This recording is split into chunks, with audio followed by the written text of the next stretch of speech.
What is even up? It's your boy Crabman with my boy Heckenstein. Welcome to the Hey. Hypnotic Hootout. How's it going? Jan. Fine. I mean, despite personal family health troubles, pretty good actually. Yeah. And how about you? Me. I guess I'm good. Obviously, there's news and lots of it. Which. Have you seen this whole week? What's happening? You look surprised. No, probably not. I didn't. I stayed away from social media most of the time, and other media too. Oops. Understandable. But yes, the games industry has its Me Too moment right now. Has it? Well, I saw a few things about that, but I didn't realize that it's that big. I mean, we had lots of coming outs, I guess, of abusers in the games industry over the last few years, right? Well, yeah, but Is now, it? right, it's exploding right now.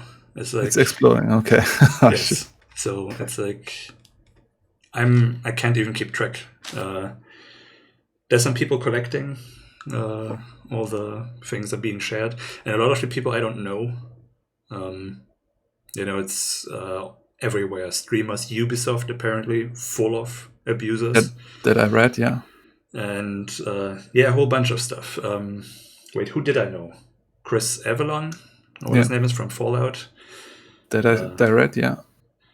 The Portnow guy from Extra Credits.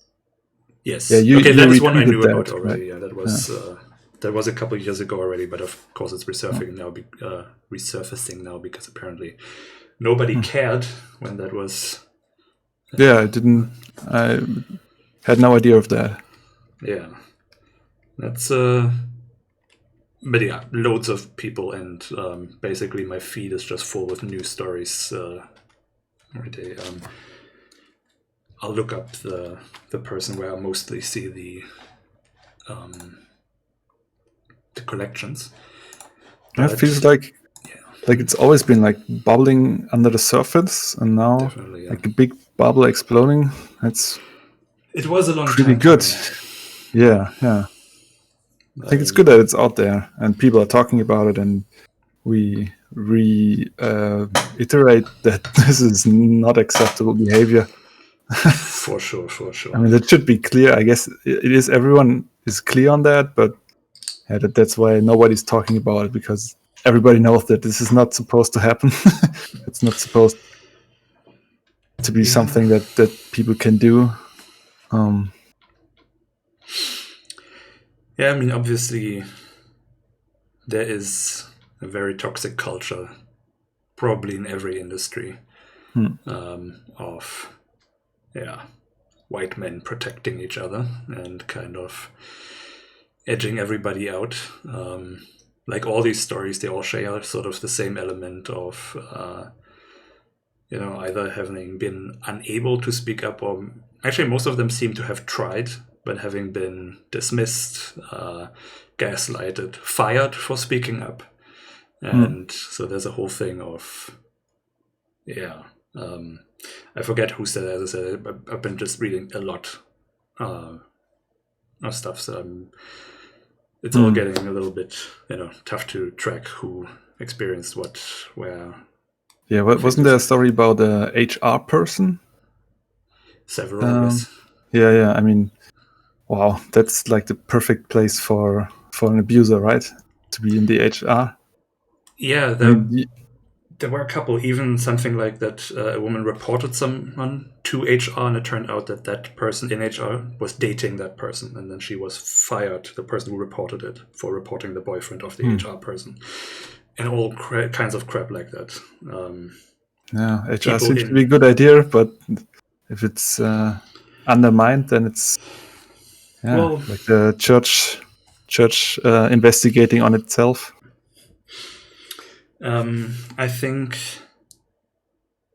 I think that's what that HR is a good idea, is what companies want you to think, but in the end, HR is there to protect the company, not to protect the employees. So it's true. Yeah, I guess that's who pays the bills, right? Yeah. I'm guessing like reporting the police to the police, so they're not gonna look out for you. Yeah. I always find it weird because it should be in the best interest of every company to make all their employees feel perfectly safe and happy, so they perform good and are creative. But you'd think. I don't know. Yeah, this industries in like most industries just are so focused on exploiting value that the individual person just falls off the table. Yeah, it's a shame. Yeah, I mean, it's not never about people. It's about making the most money, which already starts with exploiting the people who create it. And then it's a bro club. So if there's trouble, you're not gonna fire your bro. You're gonna fire the person who speaks up and causes trouble. Because if you wouldn't say anything, everything would be fine to me because it's not happening to me. And it's awkward to speak up, and it's a mess. It's weird. The HR shouldn't be someone from another company or something like that. Right? Independent. Completely independent, no friends in the company, nothing. Just objectively looking that everything's up to standards. It's a weird concept, yeah. It feels more like a PR gag than actually something else. If you have a PR company that you pay and that mostly acts to protect the company. Yeah, for sure. And I've been hearing a lot of just terrible stories about HR in recent weeks, also in conjunction with various, with the Black Lives Matter movement and everything. There was a creator from Tasty who was fired, one of the few people of color they had, a few black people. And apparently they were hounding her like for months after to sign a separation agreement or something, which would like give an insultingly low amount of money as a signing bonus for never speaking about the company, what happened, what might have transpired there. And it's companies just really try to protect themselves and not let anything that's actually going on get out, to get bad press or something. And it's such a mess. I mean, this is just like underlining my point about the companies like protect themselves so much that they protect themselves from growing, because obviously you have to be regulated in some form, and if you don't allow people to talk about it, there can be no reform, no change if there's something corrupt or bad in your company. Yeah, I mean, this is exactly why we need unions for the workers, which has been an ongoing battle to get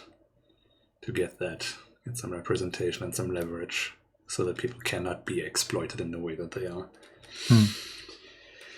I don't know too much about the unions. It feels like a very powerful way to bring people together to fight for their central rights, but it also feels like a single point of attack to undermine and then exploit the people again.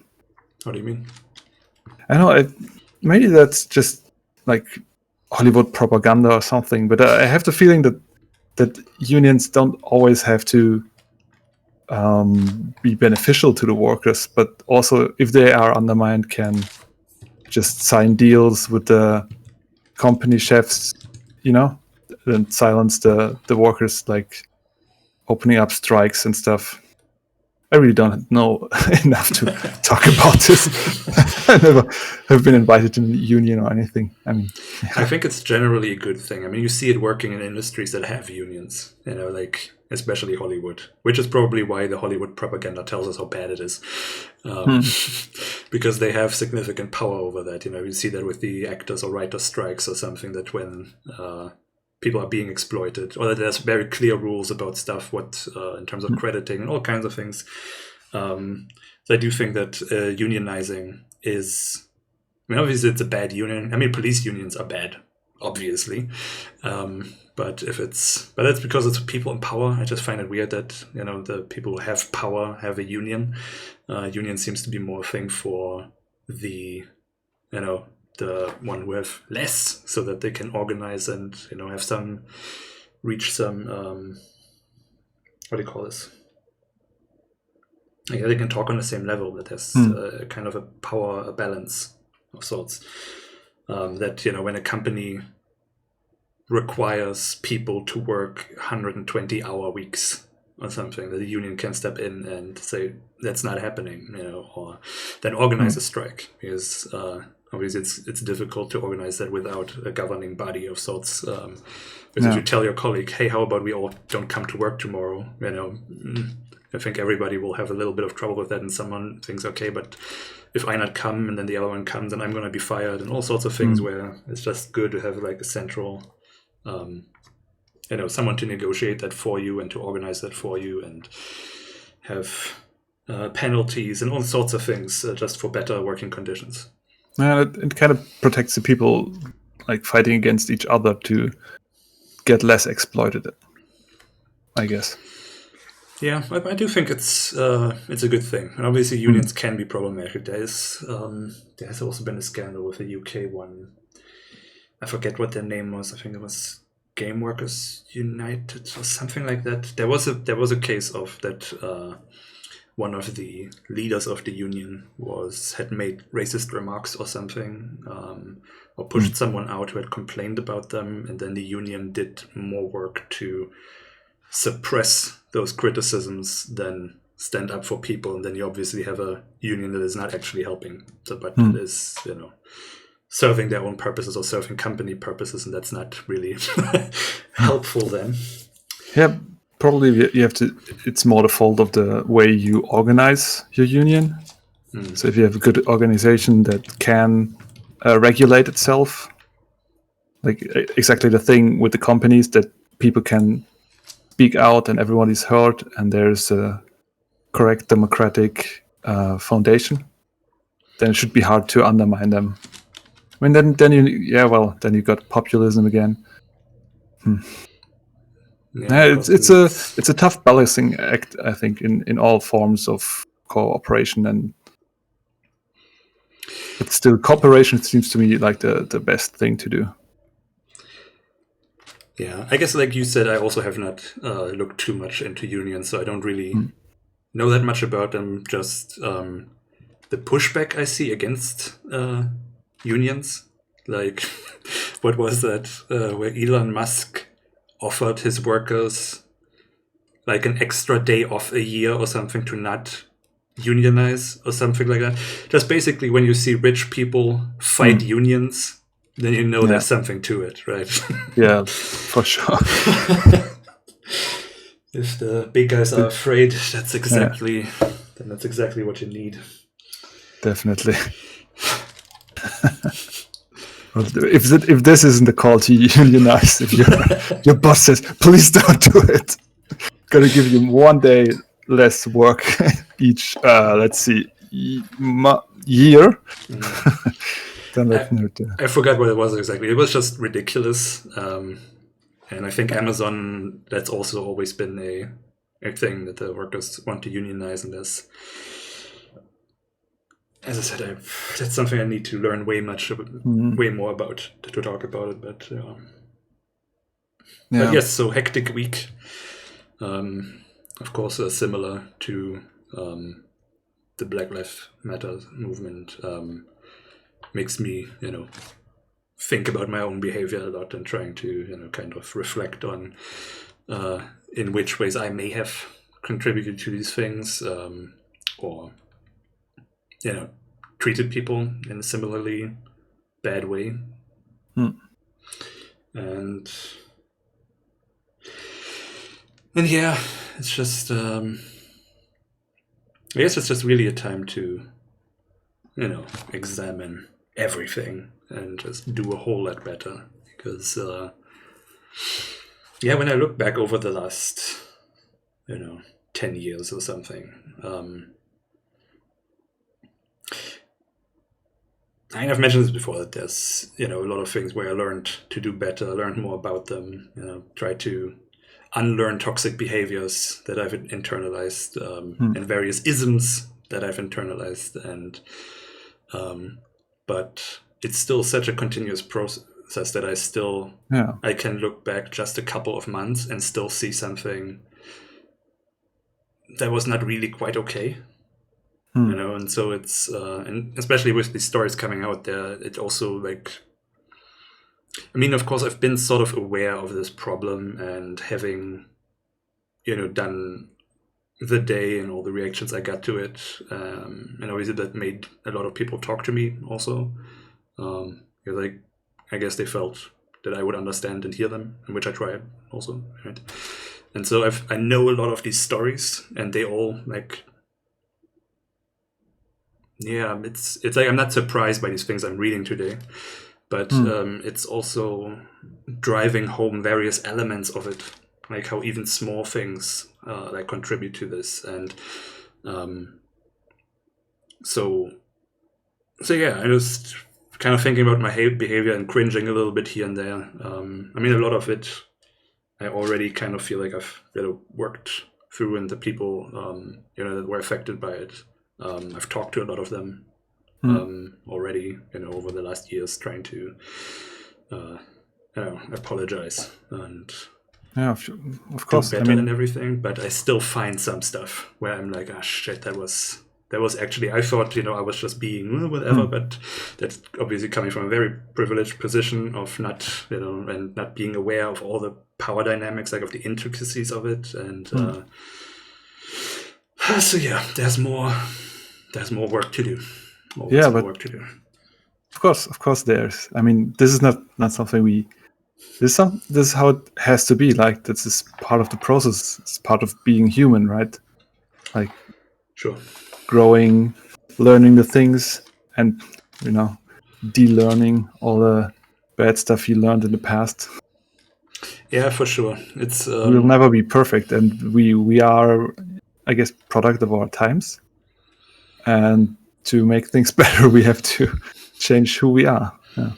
Yeah. So I think it's actually great. You should be maybe happy about each time, and you realize that there's something to be done that could be better. And I think we can look at times like we have in the last couple of weeks we had, and look at it and think it's how great opportunities these are to change and to rethink how you process information, how you behave, especially as white dudes, of course, who don't have to do that very often.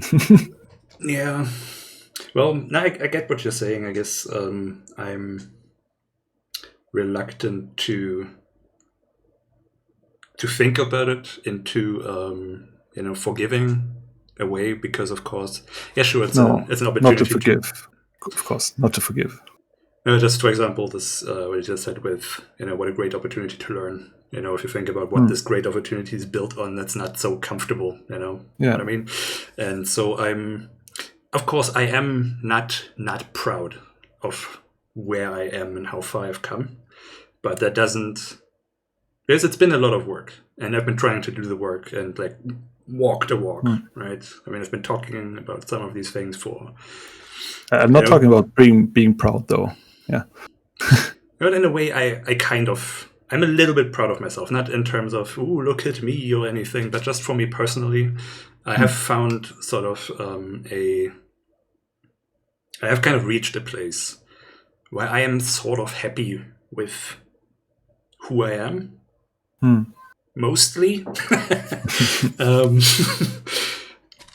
rather than being broken up about who I was too much. I mean, not like that I'm like, whatever or anything, but, suffering from depression and dealing with self-loathing and everything. This is obviously a thing that is in my head at all times, and there's a lot of reason to hate myself, even legitimate ones. It started off with, coming from emotional abuse and stuff. But then, I also took on some of these patterns and I internalized some of the stuff that I did to other people.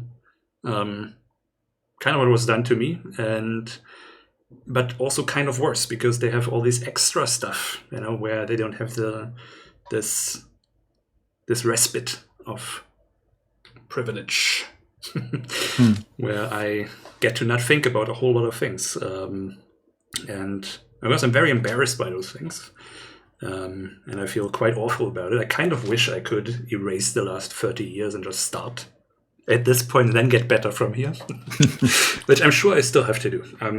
That's always the thing I try to keep in mind, that I am not done, because obviously, if I now do better than I did a year ago, then clearly it's gonna keep going. But I try not to be satisfied or too happy with where, or assume that I'm not doing anything wrong. I mean, I guess that's why I keep thinking about it. But I guess a part of me is also okay, I'm glad that I'm able to do that, because I see the impulse to not do that, and I have also been very That's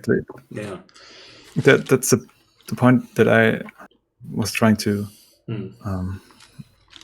get at, because I think a lot of people, and I certainly felt when I read stuff that makes me reevaluate my privilege, for example, just for one example, that I get a little hesitant, and it hurts to admit that you have made mistakes, but that's an important part to growing. That's why I think, if you went through the last days and you were like, it's a bit much, and then you realize, oh no, it has to be that much. It has to be so loud and so violent. Yeah. And I'm part of the problem still, although I try to do my best, and I don't want to think about myself as being part of the problem. That I don't get too hung up about it, but think, okay, but this is how it's supposed to be for me.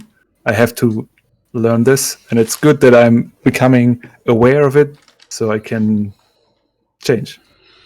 Yeah. And so basically I think last week you said to be comfortable with being uncomfortable. Yes. Yeah.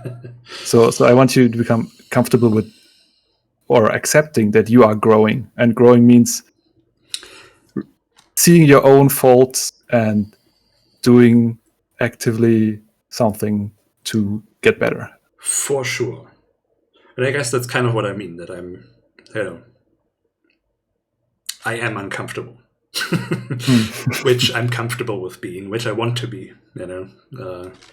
because, I don't want to be a problematic person. I want to, be good to people. I want to help people, and I don't want to achieve that by pretending that all the bad stuff isn't there. But yeah, it's just, it's just one of these things.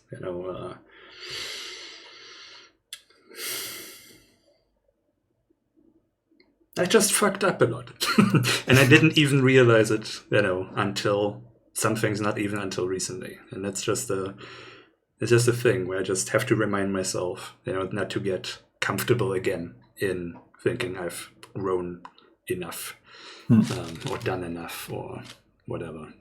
Because I do feel that all these, when I read, the comments under all these things, and when I see people derailing and being all whatabouting and questioning and isn't it maybe like this and all this kind of bullshit, it upsets me also, because I recognize this impulse also in myself, that impulse is there, and also that impulse to ignore it or to say, no, I am actually a really good person now, and also that same thing of that I want want to be known as a good person. That someone tells me, "Wow, you're one of the good ones," and all this bullshit, right? That you have to actively. And sometimes down. you read comments and you think like, "Oh shit, I could have wrote something like that just a few years ago." Well, I did. Maybe it's time to delete it. Yeah. Sure. I remember. I think most of that, the impulse to tweet against stuff I read, was squashed with Gamergate. Was it Gamergate? I don't remember. Yeah, that was But there 6 was the years first ago. time I think that was the first time I thought that, although I knew the true background of Gamergate from the beginning, I thought that maybe we are going overboard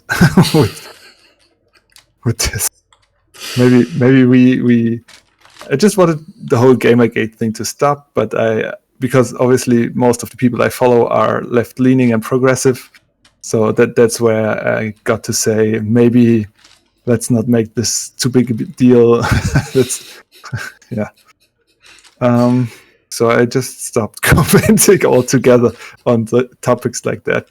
I just like shut your mouth, think about it, and then there's no reason to say anything, except like now in the Hootout, or to you, like personally, where we used to, even back in the day when we didn't broadcast it to the world, just talk about all the stuff we learned and all the stuff we read in the internet, and being very involved, at least like on an interested level, on a cerebral level, with what's going on there in social causes. That's sort of the only value I kind of see in talking about these things, because obviously we don't really have anything to add to this. That's probably mostly the people it's happening to, and it's also obviously a problem that we're kind of conditioned to think that we need to say something to everything. But I think there's value in talking about how we get away from that, or like to examine how these mindsets happen and how they stopped happening for us, at least. Because I guess that's the one experience that we do have that we can add: how to be an idiot and how to get better. At least that's what I generally try to do, I think. And what I hope is, an okay way to contribute to this, because obviously just being quiet about it is not really good, but centering yourself and talking over people, also not good. So I hope that this kind of reflecting on the ways we fucked up is a more valuable contribution. Yeah, for me it's hard to think of this like as contributing anything. I always feel like we don't have really the means to do anything, but obviously, that shouldn't like prevent you from trying to do anything. Just like, I don't matter, so let's not do anything, isn't really the right way. So yeah, it's definitely a good thing we aren't like focusing on, I don't know, PlayStation 5 reveal just yet. We will never talk about that because we don't have any PlayStation. Didn't we already talk about that? Did we? We looked at the design and we're laughing about how right. We looked at the design. See, okay, we've even done the thing already. Yeah, obviously we don't have the biggest audience. We have like 3 or 4 people watching this. I think 1 or 2 who listen to it as a podcast or on YouTube or something. It's gonna be there for a while, I guess. So if we ever do have an audience, I suppose people can still listen to this. But yeah, it's like with the shout outs to the plugs for charity and stuff I like to do, even though nobody watches my stuff. There's no harm in doing it, and if someone does see it, then maybe, even if it's like a micro drop in an ocean, why not? Yeah. So, hello, Wendesil and Jana. How are you doing? All is well, I Hey hope. guys. Yeah. So Wenzel said happiness is hard to quantify. How to put in Excel sheets. True. Although I would argue we have actually some science behind how we can work more efficiently, and like shorter work days, for example, like the 4-hour week seems to be doing a quite good job. So I think we are actually at the point where we can try to calculate happiness and equal it to productivity even in companies. And I mean, obviously, like Hypnotic doesn't have like the means for that. But if you're like Microsoft, I'm sure Google does it, right? They have all kinds of cool stuff for their employees, like pools. I mean, I've heard they also have like a toxic work culture. So this seems to be a problem that's not really in the same ballpark. But yeah, they seem to make their employees happy, and for me, it feels like a given that like making your female employees feel safe will contribute quite a lot, or people of color, or just anyone who works for you. Like, also, I think, isn't there science behind the idea that the more diverse team is more creative? Definitely. I've seen that. So yeah, Definitely. companies should if like the capitalist idea would work, companies should accept these as fact, like the science says it, and try to optimize their company for profit. And that would mean hiring people. I mean, maybe I'm making it too easy, because you like the 4-hour week could be more costly for the company, because they have to hire more people, maybe. Although I also I heard like if that capitalism needs like a percentage of unemployed workers, so it's able to exploit the rest. So people have something to fear. So maybe that are the reasons why our corporations in our current capitalist system aren't deploying these obviously scientifically proven good tactics to make your workers more productive, that are also moral. And for sure.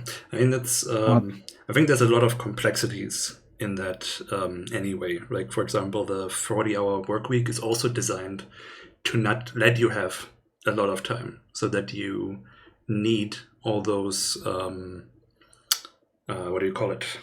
Like those conveniences. Those time saving that you purchase, time saving services and all that stuff.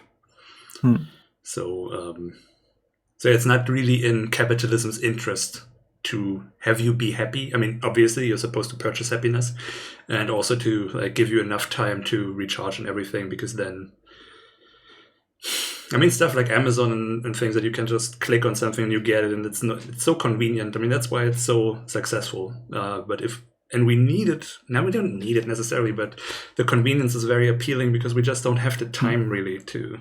But if we just worked 4 hours a day, then we would have like all day to go to the bookstore instead of purchasing it real quick, because we just get home, make some dinner, and fall asleep for the next crunching workday. And of course, it's also not about. I don't think it is about making good products or being very financially successful. I think it's only about making the rich at the top richer. Obviously, I mean, that's not really a very revelatory insight or anything, but so happy workers and all that stuff, making better products for more long-term gain, that's always short-term now. All this stuff, like of course it would cost more to pay people properly, but they don't want to, because that would mean less bonuses for the people on top. Exactly. And if you're just doing, like, as a CEO, I often heard that it's a good practice to change jobs as well to get more money. So obviously you don't want to give your company long-term gain if you don't expect to work there for more than, I don't know, 5 years or so. Yeah. Well, let's make it 10 years. But you should obviously try to make your corporation profitable for the next 100 years, maybe. Think ahead, then global warming would fall into the formula you had to think about. Yeah. Yeah, it's this thing. Jim Sterling talks about that a lot. All of the money now, or it's a failure. And it's not a sustainable model. It's, I think it's just rich people playing fantasy football with real jobs and real lives, and because it's so ridiculous. You have, what was it, Bobby Kotick? Didn't he lay off close to 1,000 people so he could get a sinus bonus of 30 million, which is not even a drop in the ocean of the billions he does have. It was basically, I think it was an equivalent of getting $2. And for that, people's livelihoods were destroyed. And it's just, that's not a human move. That's a gaming move. Yeah. I think for them it's a game. Yeah, definitely. And their high score is their bank account. Yeah. Yeah, Mendesil's says one thing you have. Oh, sorry. I'll just quickly read out Mendesil's comment. One thing you have to keep in mind with giving people more time is they then also have more time to think. If they begin to think, they recognize what goes wrong, and then you can't control them as good anymore. Yeah, that is. I'm pretty sure there's all kinds of tactics to keep us down, to keep us unable to do really anything, to break us down also. So we need, to purchase that good feeling. There's all kinds of, we're being conditioned to feel like shit. This all sounds very conspiracy. And as a big fan of conspiracies, well, then it's kind of an open secret, right, at this point. I think I have to make it clear that's not the Illuminati behind it all. That's the rich people. Well, I think it's the rich people. Obviously, it's the rich people. It's their responsibility to change it, but they are just the beneficiaries of a system, and that system began when the first people started exploiting other people for their benefit, and somehow it compounded to such a ludicrous level that now people have the top 1% more than, I don't know how much percent of the rest of the population. This is it's really ridiculous. People buying islands while other people can't afford rent. This is just stupidly if you made a game like this, you had an idea how some people would gain wealth and that would be cool, but then somehow your system just malfunctions and some people get extremely rich and start exploiting the other people. And obviously they are at a position where they could change it if they wanted to, but why should they? They're changing it literally in the other direction. That's the thing. Laws are being crafted to benefit the rich and disadvantage the others. That's power begets power. That's how it works. I don't think they don't pay taxes. That is from rich people lobbying. Yeah, but I think there is some effort to curb this, to make rich people pay taxes, for example. And as you know, something taken from you hurts a lot more. In gaming terms, it would be if you want to hurt the player, you have to make him unhappy. You have to make him happy 7 times as much, so that he feels. I think it's from multiplayer gaming, right?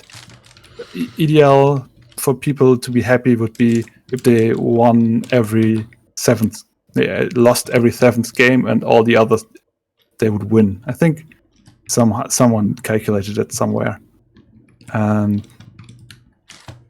Just thinking where I got that from, I lost my point. You can in a lot of things really track how people in power consolidate that power. Right.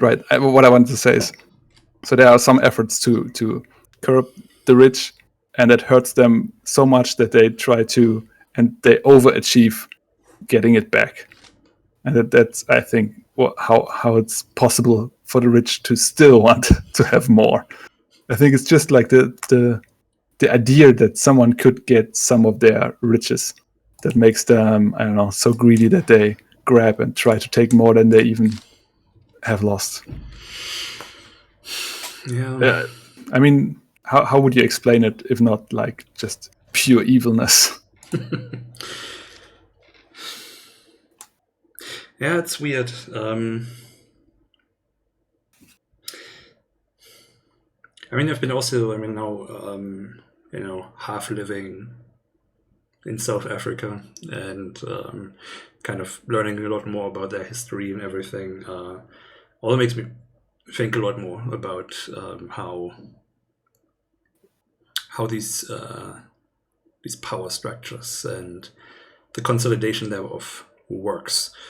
Because, for example, the whole thing with apartheid, right, which ended on paper in '94, which also is not very long ago. It's 1994. Mm-hmm. Yeah. So it's so crazy. We were already in school. Yeah. I remember '95 very fondly. Maybe it was because of apartheid being finally cancelled. Yeah, so that was not very long ago, and then you think, how do these things happen? Did they happen because of protests? I also still don't know close to enough about history to even muse about anything, but some thoughts that are kind of forming about the whole thing is that when there is enough public pressure, when there's enough outrage, when the rich notice, the guillotines are about to come out, then they make small concessions, but kind of placating ones. Because I think it would be hard to argue that apartheid is actually over in South Africa. It is clearly not. Sure, certain laws may have been, abolished or whatever, but really, there's officially over really fits it. It's officially over. Yes, and then you have, of course, it has a black government, and I think that's kind of the trick that was pulled. People have been put into government who benefit the white people, who benefit the money, because the corruption is out of this world there. They could, be a really prospering nation if they wouldn't, bring everything out of the country, and there's stealing all around, and it's clear that basically just the face of the state, the governing body, has changed, but they're still working for the same people. The same people are still in power. They just made it seem like something has changed, and I feel like also in a very gaslighting way, because now it's a black government doing the same thing, and in some parts, my mother-in-law, she has a couple of things she misses from apartheid, things that were better and such. Was it the highways? Not that, but basically, I feel like there's sort of a nationwide gaslighting of, see, black people are not trustworthy. They are fucking it up just as much as, or even worse than, the white people. And see, now you wanted this, now you have it, kind of a thing. And you really, it's this. They don't have it harder narrative. They excel at in America.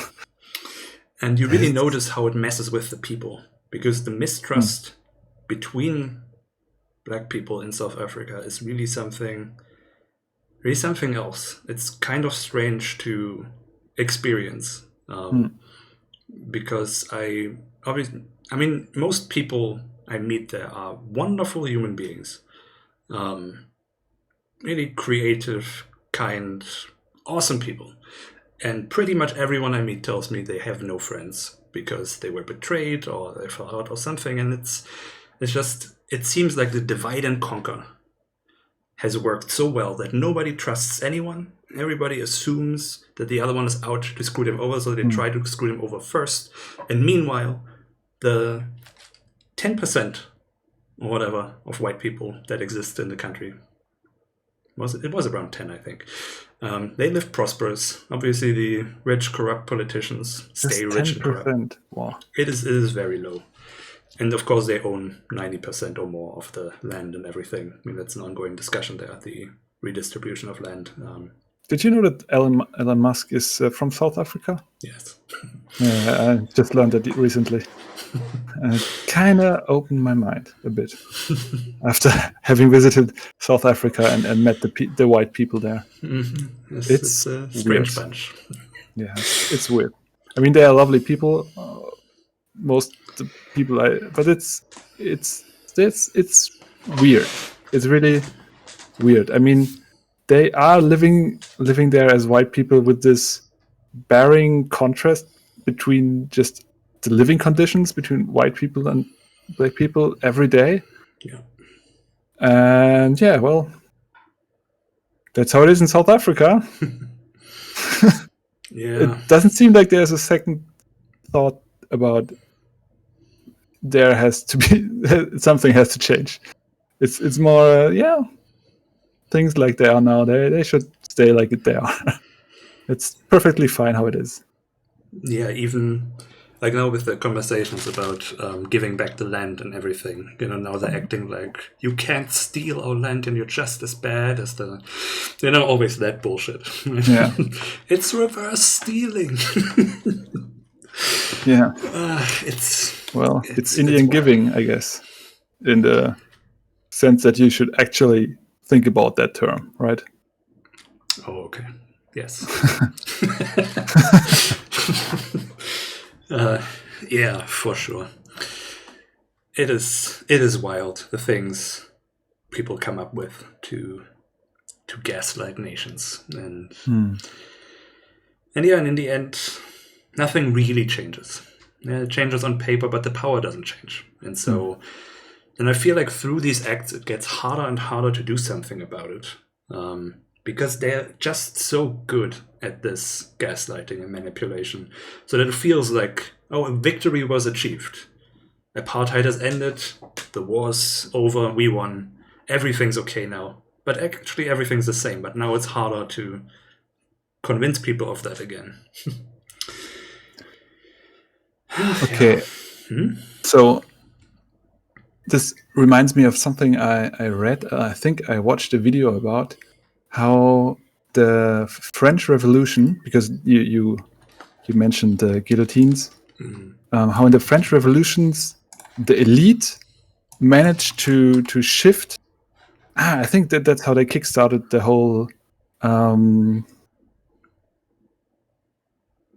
whole capitalism problem, because the rich elites, which were obviously the people of the good families, needed to find a way to keep their riches without saying, okay, well, this is hereditary. We are just the rich. That's just how things are. So they started this. I wish I would remember the video I watched about, but it made it really clear that that the same people that were rich before the French Revolution were rich after it, but now it was because they were just such good workers. They were just using their wealth to help the people, and they had rightfully worked for their money, although all that riches came from the family heritage they had before the French Revolution. So exactly the same thing you just said. Yeah, seems to be a pattern. Yeah. Wendell just recommended a video, CGP Grey, The Rules for Rulers. That might be it even. Oh, okay. Nice. So I'll have to wait. Oh, yeah. Okay, it's... No, I just saw that it's the link has been visited, but I just clicked on it because I was just like, have I watched this? No, I have to check that out. Yeah, for sure. CP Grey makes great content. Very, very great. Yeah. I thought you heard the beeping sound that's going on in my flat right now. No, I hear scraping. I think my neighbors are working on something again. Of course they are. Always. Still working on that wall between you and them. It is crazy how often they drill and stuff. Please just go over there once and ask them what they are doing. Just once. I have to know. I will do it. Oh, sure. Next time I come around. I don't want to open that jar. As I said, I also like to be loud. So I don't want to bother. I don't want them bothering me, so I don't bother. Oh, look at that. I just noticed we have the text down there from the Yemen crisis. Oh, oops, I didn't even see it. Well, it's still going on, so. Yeah, I'm also still going to plug that at the end again, so let's turn it off for now, since we're not talking about that right now. But yeah. Anywho, so yes, the world is a mess, as always. And yeah, maybe it's time for the guillotines again. I mean, I say maybe, but, it's time. I don't think we need to kill anyone, except if she really doesn't want to give up their wealth. We just need the money. No, they're not going to give it to us. And they control the armies, and the police, so what can we do but a war? I mean, they say that it takes disasters to actually change something, and clearly Corona isn't it, so guess it's going to be a violent revolution after all. Well, we'll see. I mean... We will. So do you have... Sorry. I usually very partial about like violent revolutions. Like last time the demonstrations with the police and the violence with the police and was in Leipzig. I had a talk with someone, and somehow I just realized that as long as the police is telling and the news is reporting that like the left-leaning progressive people, the Antifa, are the real antagonists and they are burning everything and destroying, and all the media coverage is of the few people who do destroy something, there's no reason to hold back. I mean, if they make them the villains, why should I like now argue for people being more civil and not destroying anything? There's no sense in it, because it will be framed that way anyway. It will. And I mean, people have been asking nicely forever. It's not happening. We say, please, Jeff Bezos, give us your needless hundreds of billions, because it could fix literally every problem in the world. And he's just like, nah, I'm gonna buy a stadium and name it Someone Should Do Something About Climate Change Stadium. That is a real thing that happened. Much better. Well, they are so intelligent, because how else should they get in these positions? So they certainly know better how to spend the money for the good of all people. Yes. No questions asked. Yes. Or else. The trickle down is really working well for us. Yeah.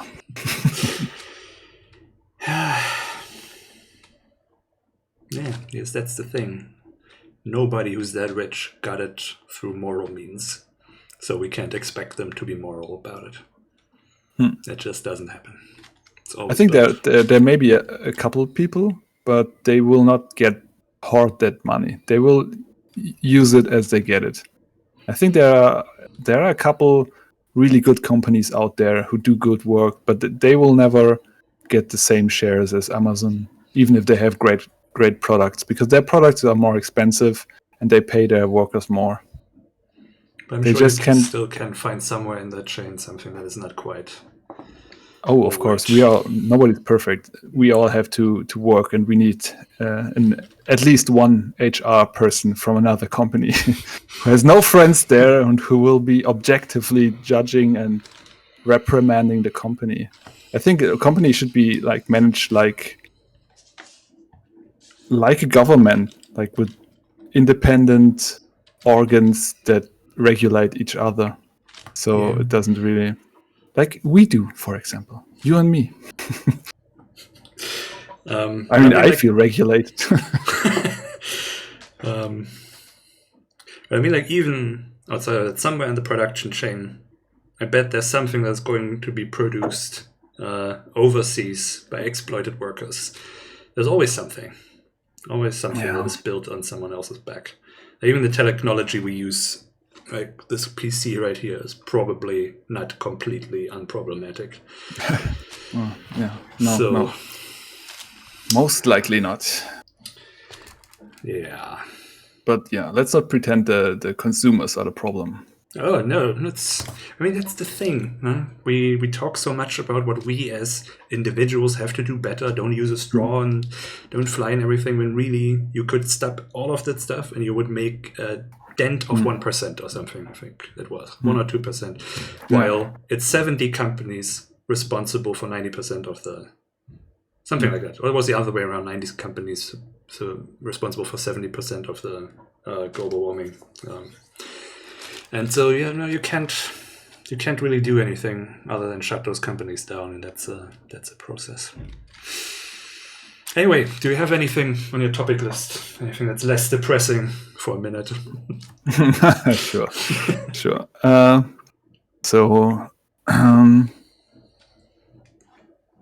want to talk about a movie. Oh, sure. An old movie. Yes, please. I think I can't move that fast here. Anyway, sorry.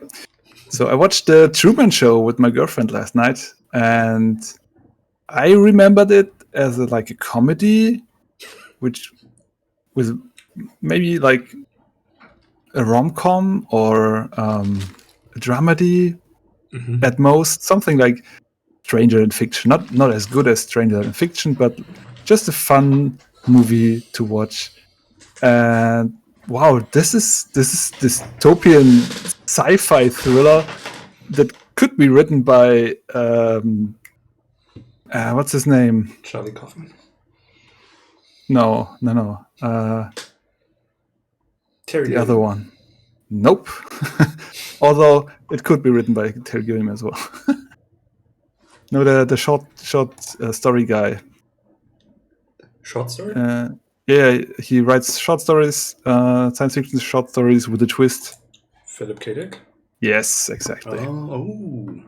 I mean, if you think about it, it's a guy who realizes that his whole town is in a conspiracy against him, and he's the only one who's not in on it. I mean, it's crazy. And then, I mean, his whole reality is fake, and he has to come to the conclusion. He has to realize it, and then he has to interact with all those people who are pretending to be. And he's gaslit by everyone he meets. Everyone. True.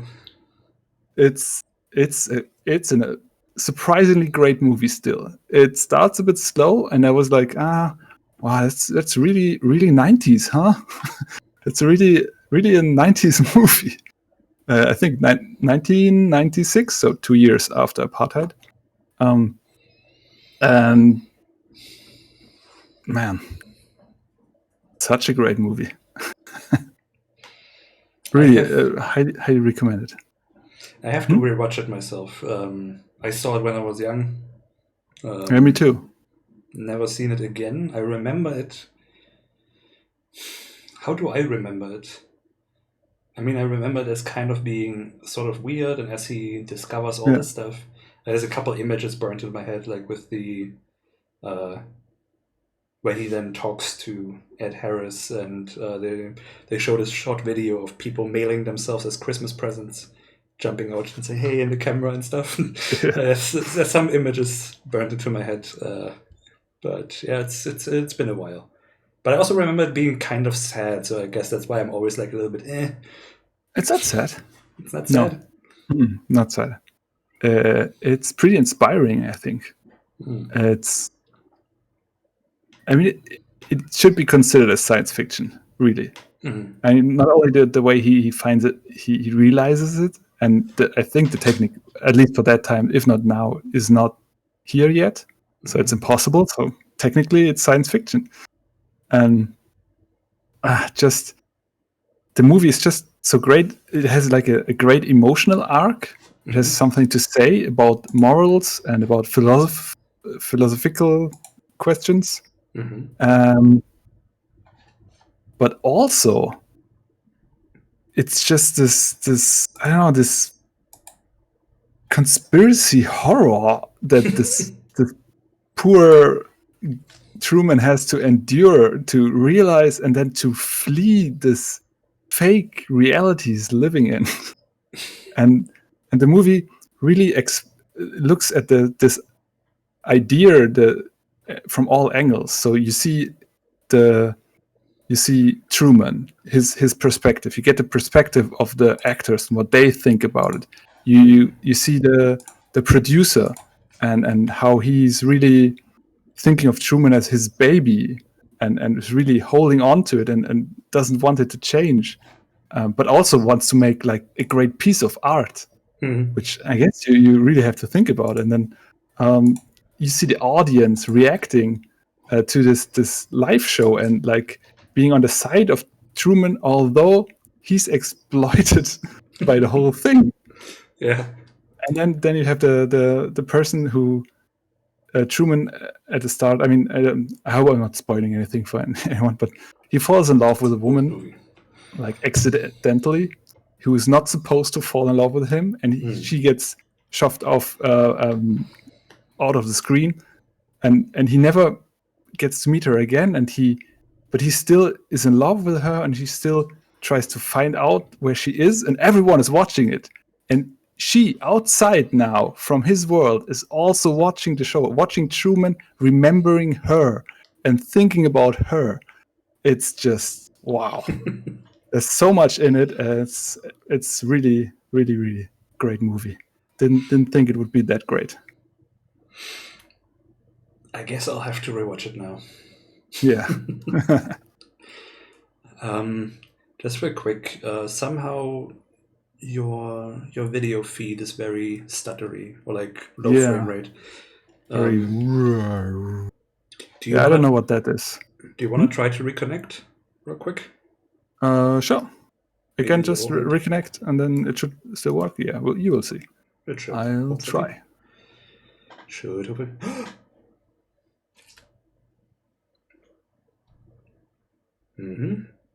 That looks a little bit more fluid. Not really.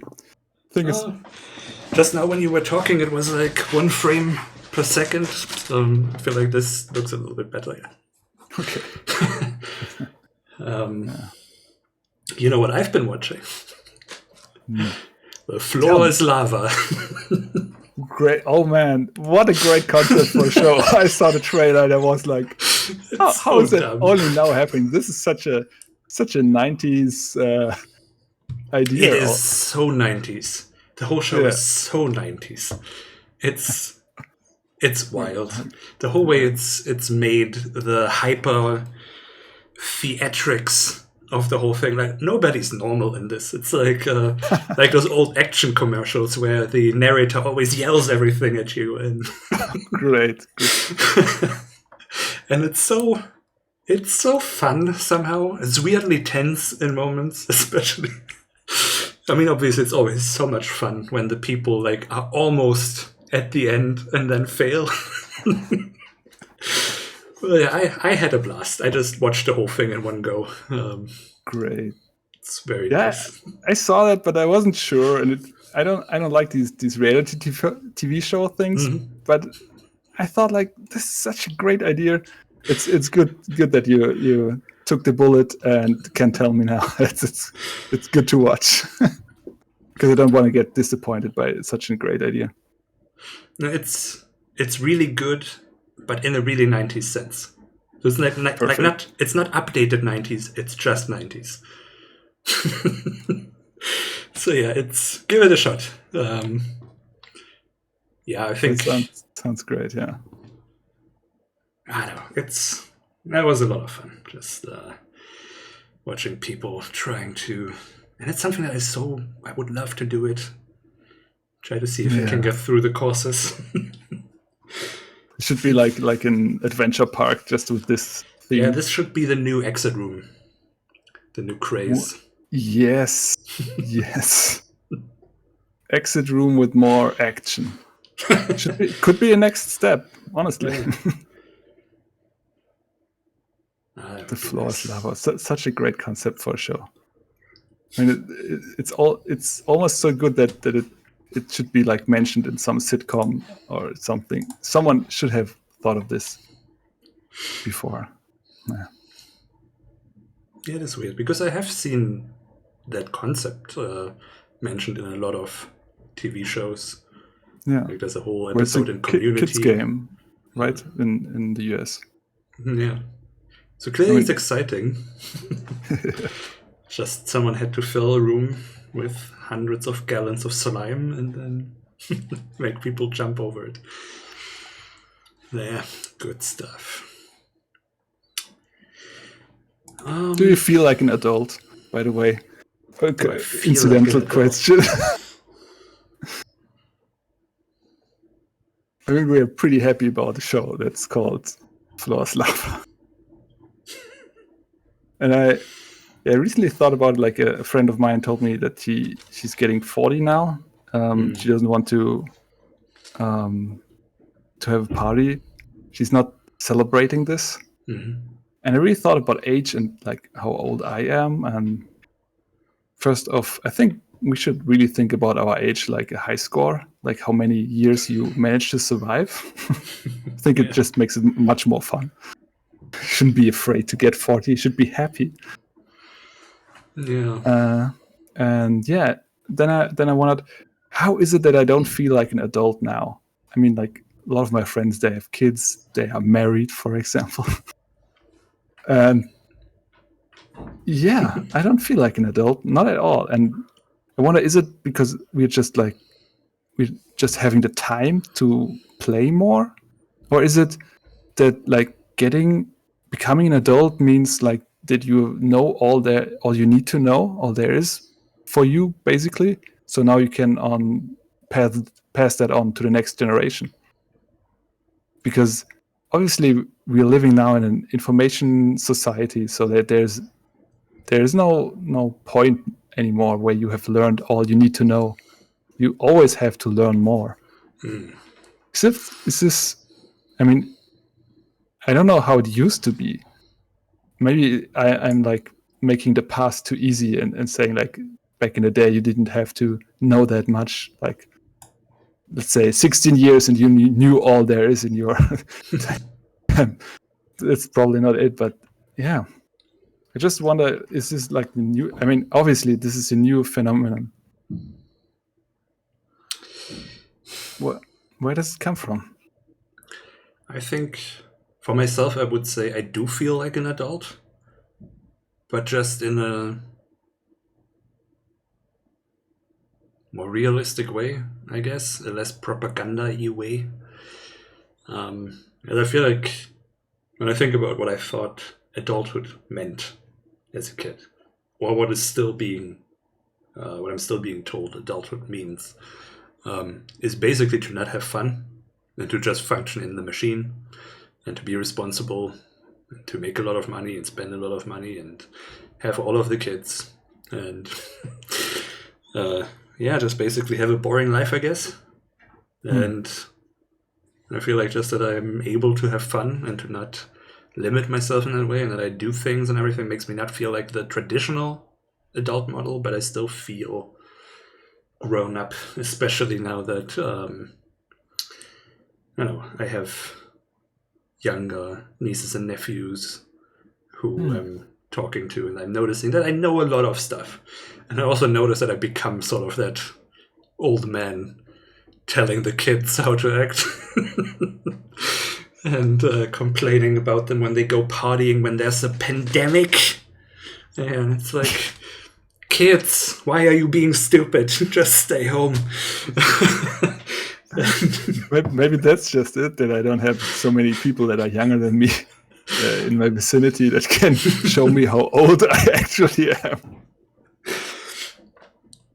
Yeah, I think that's the thing. I would define adulthood as just kind of knowing, just kind of a certain sense of self.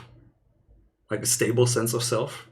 Because I think that's sort of the thing that I've gained over the years, just really understanding how I work, how the world works, kind of my place in it, sort of, Yeah, well, that's exactly what I thought adulthood would mean. But for me, I always learn new things about me and about how the world works. I don't really feel like have it really figured out yet.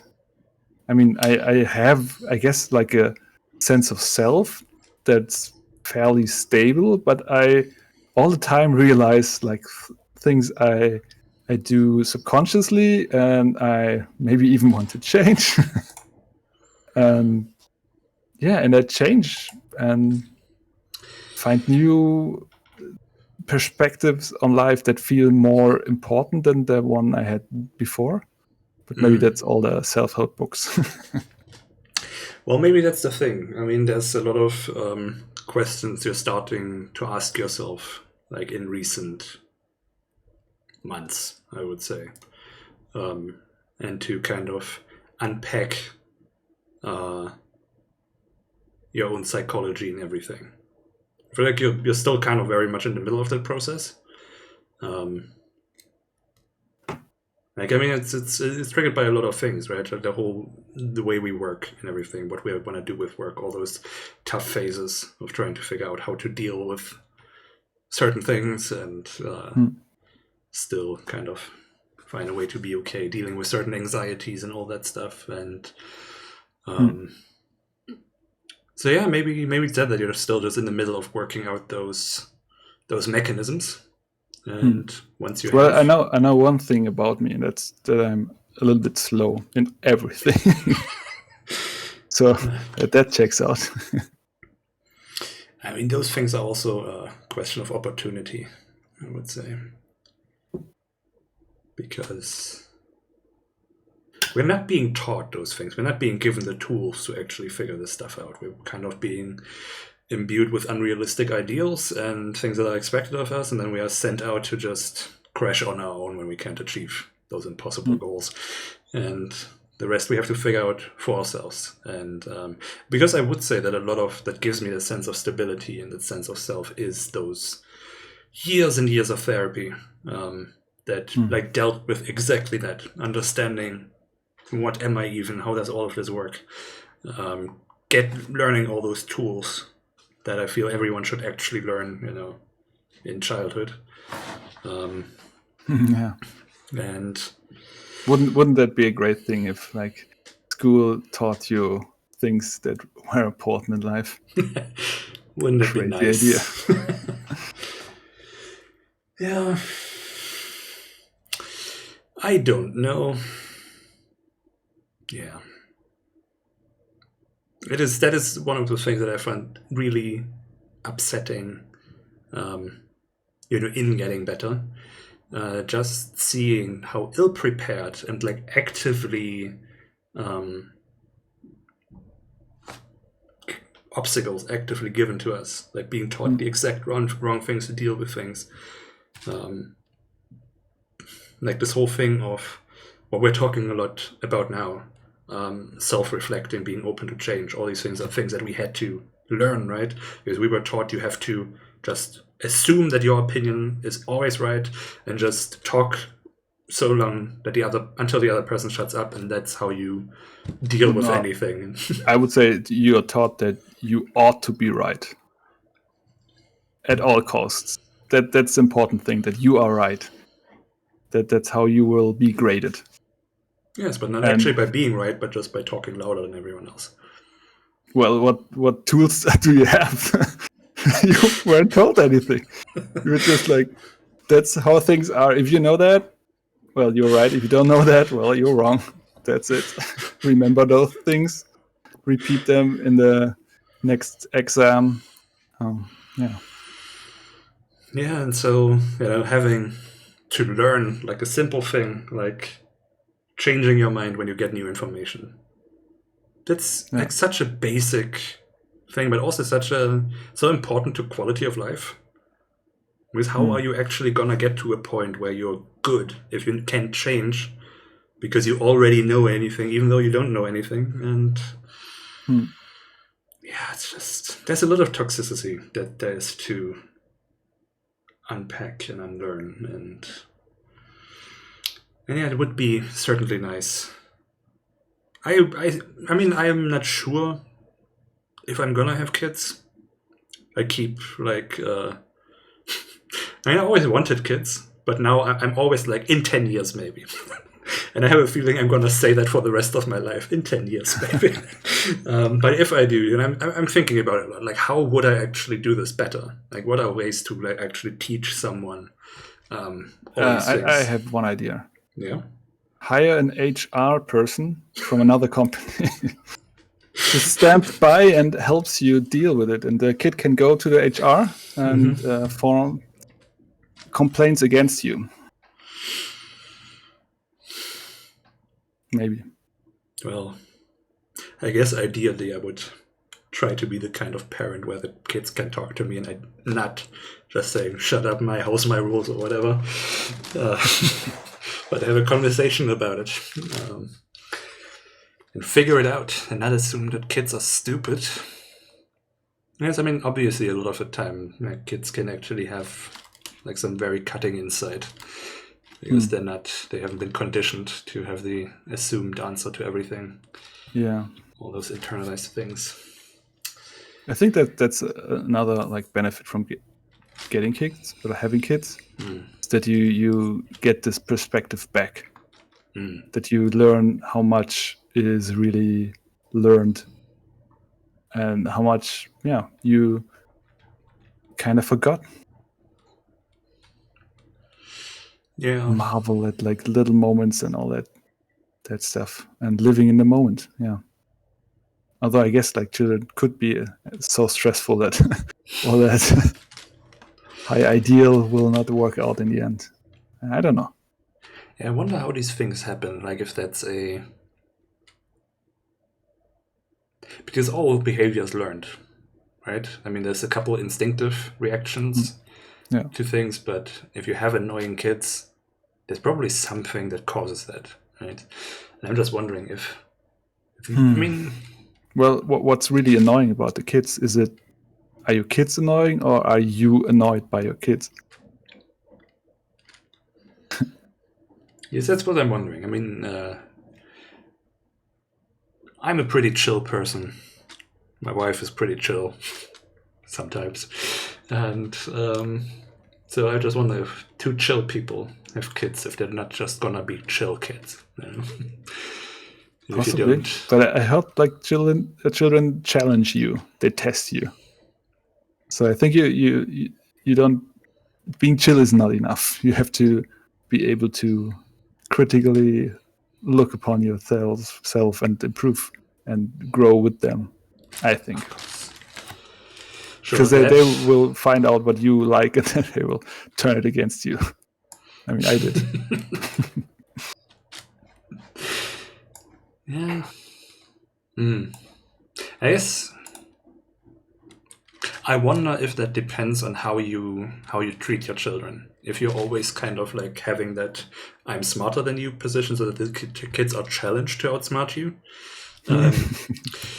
How that would work if you always talk to them. Like, I mean, I feel like that would come easy to me because I think I don't talk differently to people, no matter who they are, how old they are. I'm noticing that a lot when I talk to my younger nieces who don't speak English so well. I still speak the exact same way. I don't use simpler words until I'm asked or anything. I don't think about it. I just talk, you know. And then I go on about capitalism or whatever, and she asks me, "What's a corporation?"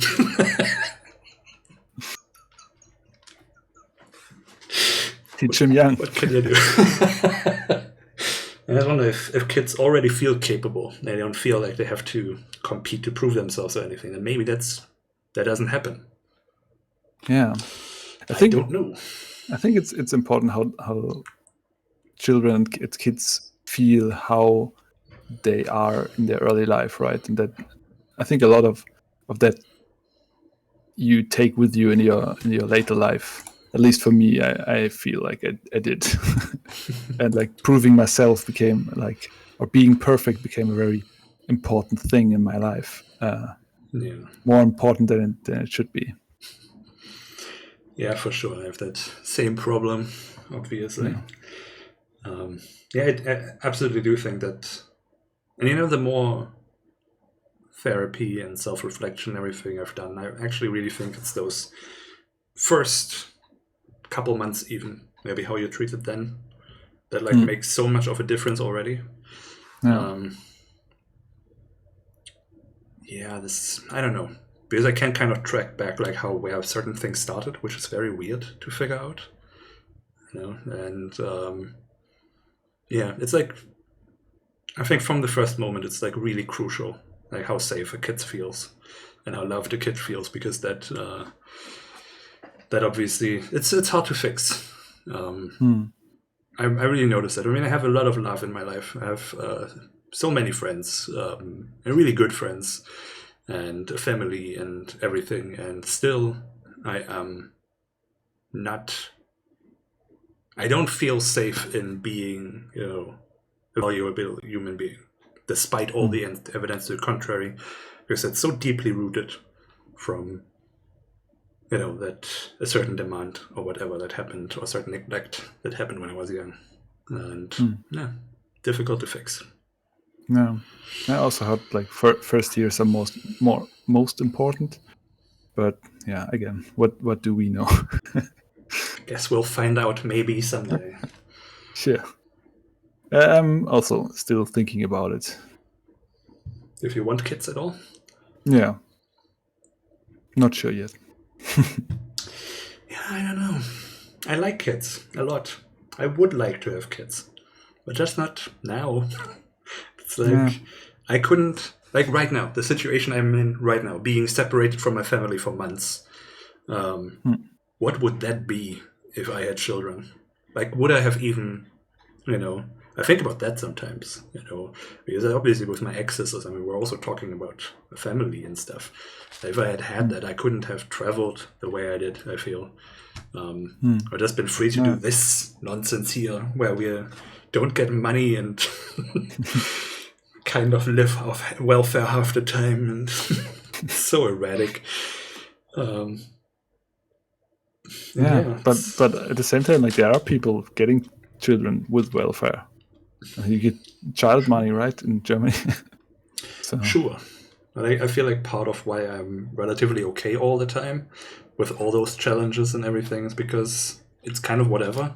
I'm not responsible for anyone but me, and I'm okay. Yeah. And I will be okay. You want to do it perfect for your kid, right? Yeah, it's just that sense of responsibility. Even having this shitty small apartment wouldn't work with a family. And there's the question, where's the money coming from? And no, I need my me time. I can't. I can. Yeah, I love my wife, but 3 uninterrupted months in one room is challenging. I need my two rooms is beneficial for marriage, I think. Yes. No, we're definitely looking into every kind of human.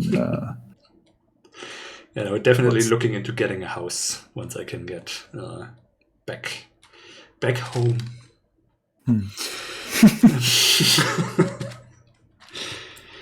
Are you talking like you own the place over there?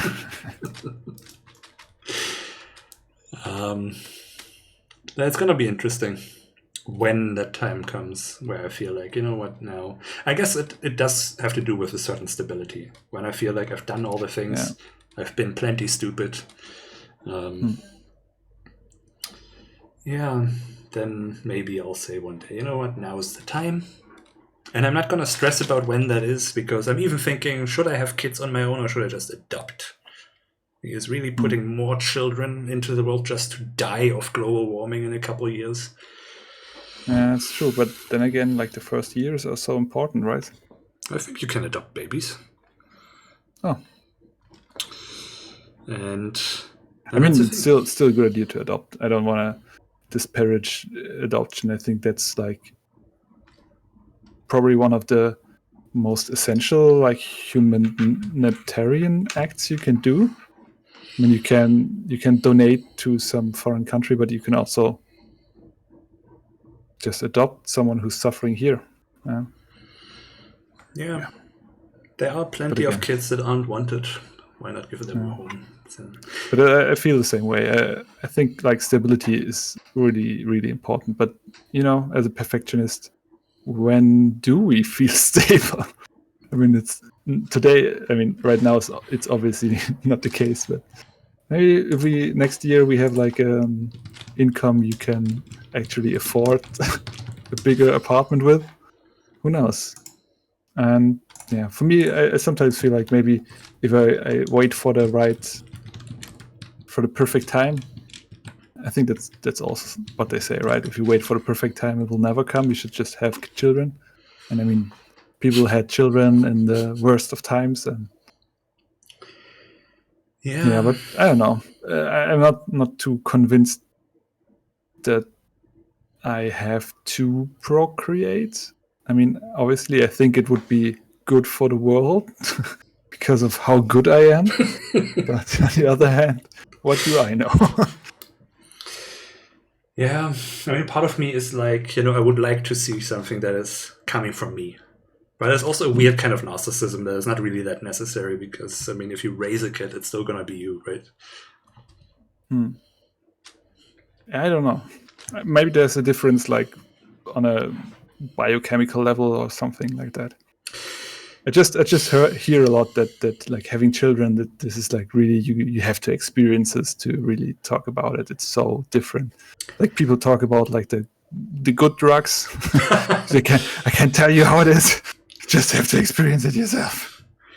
But then I think how much I loved my cat, for example. Right? I didn't birth that cat, but I loved it anyway because it was mine and it had a fun personality. And now, if I try to imagine that with an actual human being that is gonna grow and gonna turn into a real person and everything, I mean, that's still, yeah. I mean, I see how much I love my nieces and nephews. So I have no doubt that it makes no difference if that kid has my nose or not. It's still gonna be mine. Could be better even without your nose. I mean, yeah, I feel so too. Like this business and brain chemistry wise, and there's not my heart rhythm problems that I have that you know about. No, I have a heart defect. So lots of things that maybe don't need to be passed on. Yeah. And the rest, the personality, what I think makes me me and what makes me awesome, that I want to see more of in the world, that is all nurture, I would say. Right. I mean, you can do it with like interpersonally. You obviously you live on in the people who remember you, but also obviously with our Hootout, you can live forever. Your personality will be stored in easily listenable form for eternity. Then I just make my kids listen to this, and then they turn into us, and then everything's fine. Your kids should be school program all over the world. I was actually thinking about it. Wait, just a second. I just heard a phone. Your phone isn't by your mic, is it? No, it's some like over a meter away. Shouldn't be my phone. Well, mine's over there.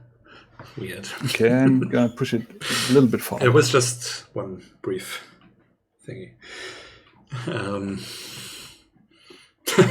When this says until the servers crash. I have backups.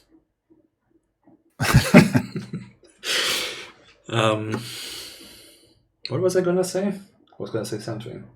All right. I was actually wondering now because I saw stuff about public schools being closed and the public education sector not being that great in general because of lack of funding and everything.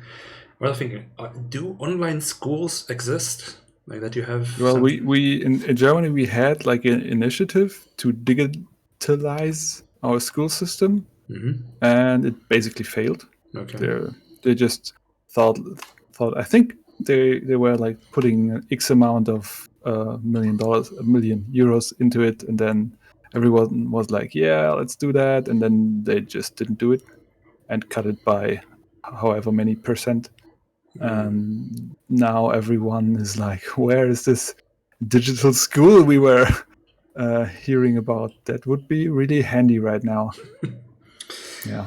I think there are probably a couple of richer schools who have like a decent setup who can do digital courses, but I've heard like there is a lot of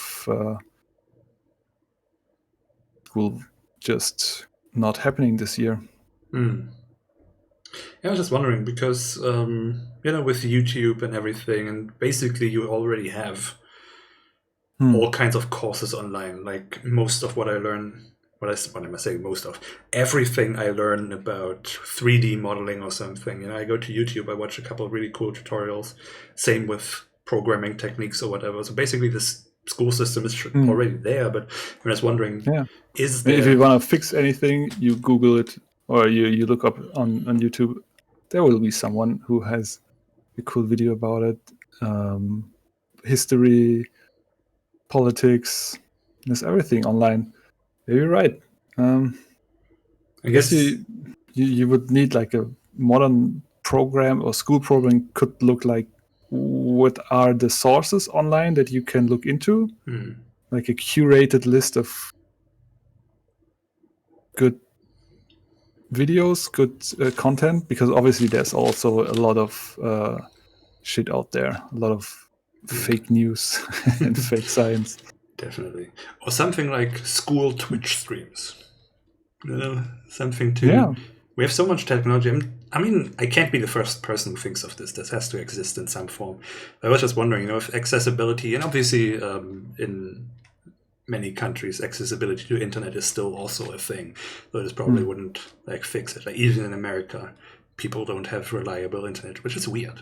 America is actually kind of a third world country when you think about it. Yeah, I just read someone on Reddit making the argument that you should call places like the US right now undeveloping, because they are not developing anymore. They're just you have nothing. You have no healthcare. You have no school system really that works. You have nothing. You have rich people who buy those services, and for the others, you have nothing. It's wild.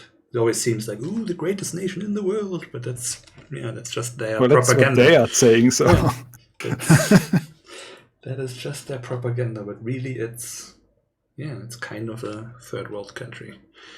Weird, very weird. Oh well. So, have you been playing anything lately? Have I been playing anything? Have I? Well, I have been streaming a couple of things. I have... Oh, right. Yes. I finished my Monkey Island, Curse of Monkey Island one. Very enjoyable.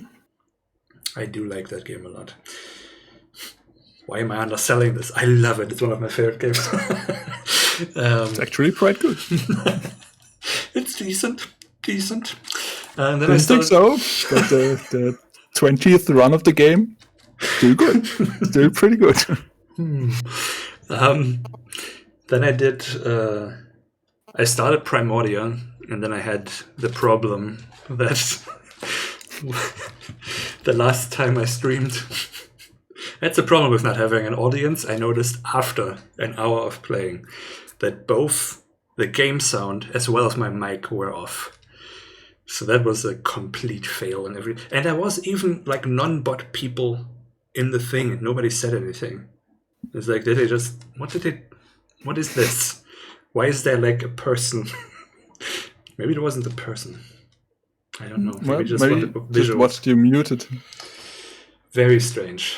But yeah, so I gave myself some time to, because I don't, cool down. I loved that episode. It was very, there was some puzzles that I had to really think about and really work out. Monkey Island I just blazed through because I know the game by heart. But there was logic puzzles and everything. And I was I believe you and figuring things out. And but isn't it also the case that if you lose stuff you created, like in retrospect, you think about, it was so great. Why did I lose it? I will never be able to recreate this. The thing is, I thought it was really fun to have that process, right? And now I'm just going to go there and solve it. Yeah, I understand. Completely. You're completely right. So that's why I figured, at least I'm going to give myself a week or so to stay away from it. So I can at least go through the dialogue options again. Because I figure if I now just run from one to the next, then it's not going to be as enjoyable to watch. But I've also... there is another part of the Cube Escape Rusty Lake series.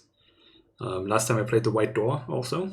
Mm-hmm. And there is a new one that came out 1 or 2 months after. And I'm going to do this. Yes, I like that series. It's a lot of fun.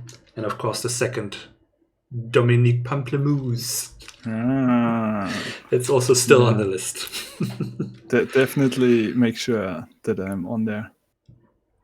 Like, sure. Tell me the day off, like, so I can mark the space, keep it free, and watch. Because I mean, really watching your streams, I think if I would make an adventure today, I would definitely do voice. It's so great, like the voice acting, obviously Monkey Island, but also Primordia.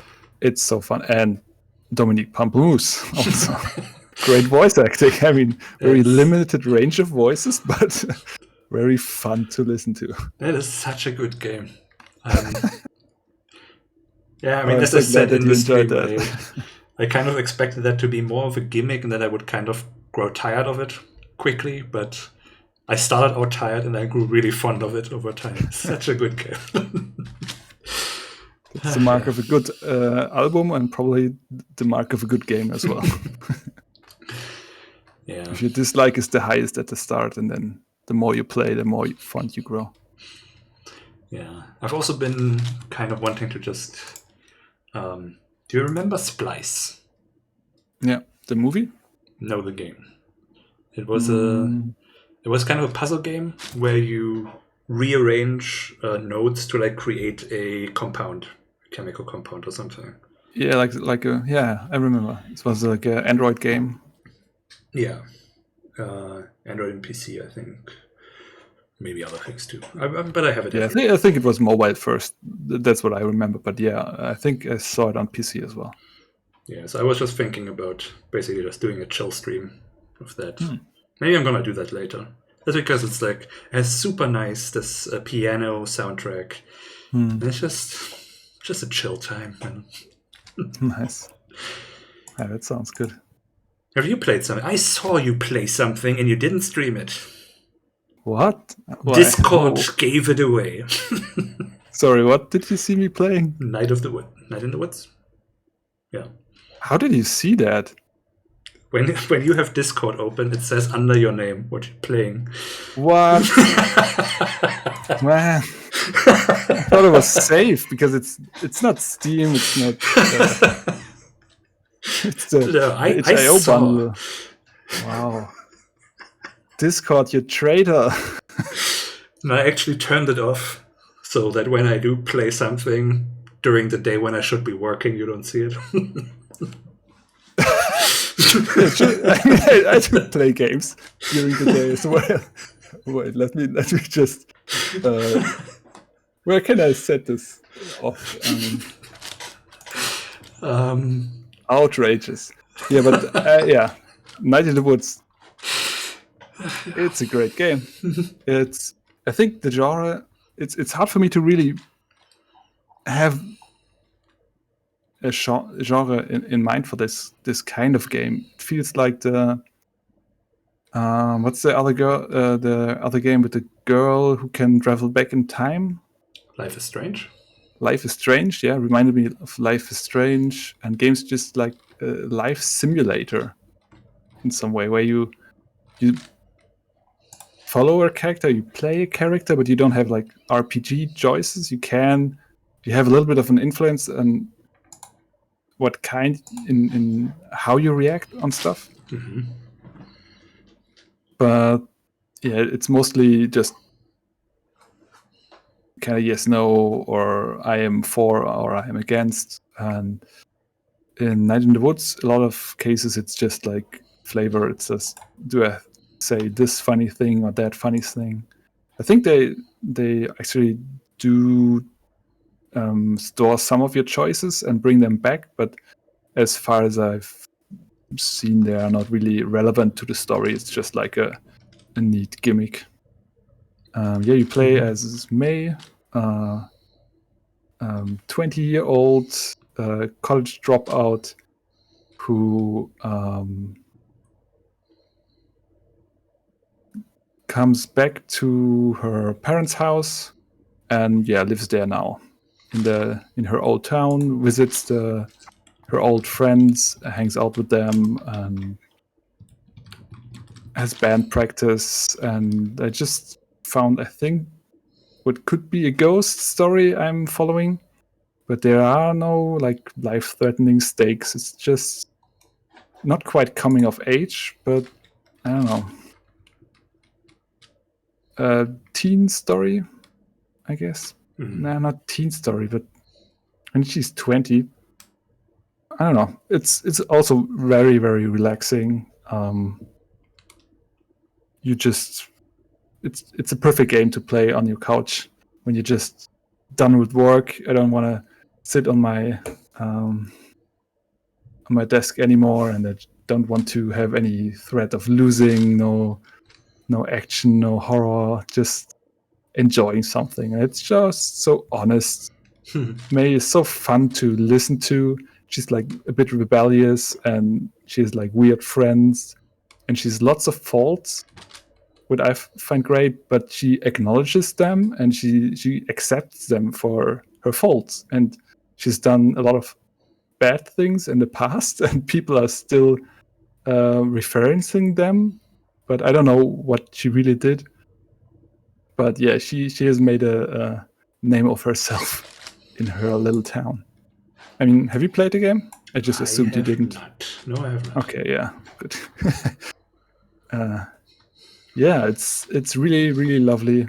I love the graphic style. I know it's just colorful and reminiscent, nostalgic even. With some mini games, and you're just living the story, I guess, and listening to the witty dialogue, not voiced, however. But I guess there's a lot of dialogue, so I'm sure they saved a lot of money with this. But I'd love to hear it. Just makes games so much better immediately. Yeah. Just there's a lot of to explore. I guess that's a little bit different from the other game I just mentioned, and then immediately forgot again. With the girl Life is Strange. Life is Strange, right? Life is Strange. Yeah, I haven't finished Life is Strange yet either. And Oxenfree is also similar, I think. Yes. But Oxenfree is a bit more horror. I guess, kind of. I mean, I don't know in comparison, because the game itself is a little bit weird, I would say. It's not directly horror. Yeah. And they all seem like there should be a genre for these kinds of games. Not sure if there's a name. It's not it feels a bit like a visual novel adventure. I guess it is kind of an adventure, just very light on the puzzles. Yeah, a social adventure, because the focus of the game is obviously of the characters and their relationships. I don't know. Let's see what thingy is listed as. And what I really like about the game as well is you kind of have like an optional, very non-intrusive way of storing all your achievements in the game. So it's not like the usual game where you have levels and then you just complete the level, can't get to the next, but you have your town, and each day you can explore the town, look for people to talk to, and have like 1 or 2 adventures. And then you land back in bed, you can go to sleep, maybe practice your bass and play on your PC. They have like a little mini game there. It's just so lovely made. But everything, each time there's like something significant achieved or you found a secret, she gets out her notebook and just makes a sketch of it. And then you can, anytime you want, you can pull out your notebook and just go through the sketches. And instead of like a quest book with the text, you see just a little scrawling picture of a cat and then a few words like you would do when you're 20 and I don't know, artistic, I guess. And it's really, really fun because that way I don't feel like compelled to achieve everything, but I still get a reward if I do it.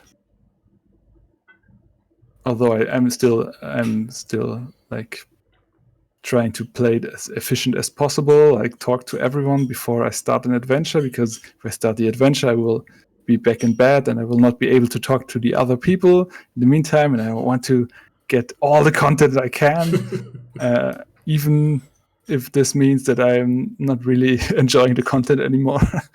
Because classic perfectionism in games. But this helps me a lot not to do that. That's not like a quest log. Because I don't know what there is to achieve.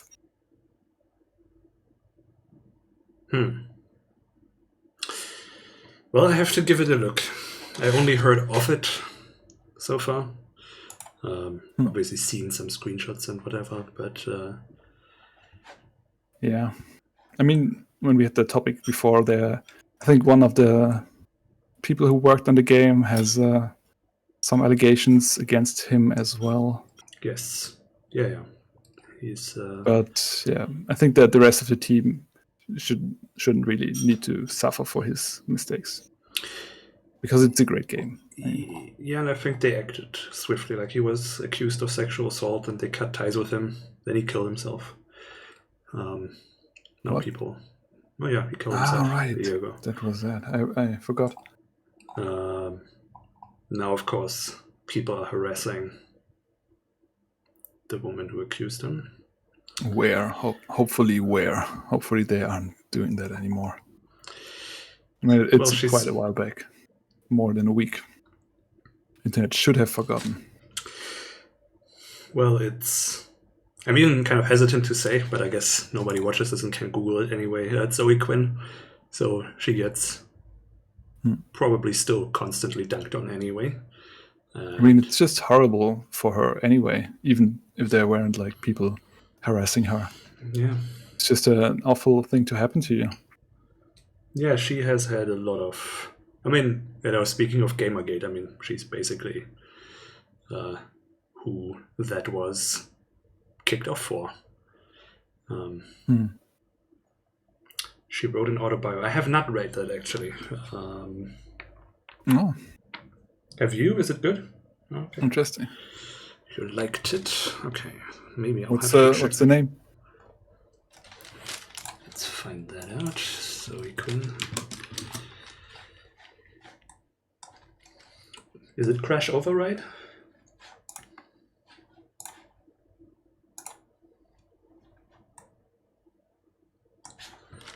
Okay, let me switcheroo here. What? Wait, what? Zoe Quinn? Yeah. You know her, right? Yeah, of course I know her. I mean, as I said, when the whole Gamergate fiasco broke out, I got to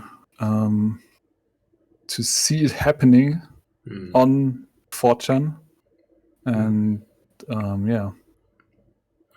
Yeah, so that's... Interesting. Yeah, I always wondered what she's doing now, because she started this cool counter online abuse it's the Crash Override Network. Company. Crash Override Network is her thing. Is that still? That is that's still a thing. Yeah. Cool. Yeah, it's such a great idea. Yeah. Huh. Yeah, I gotta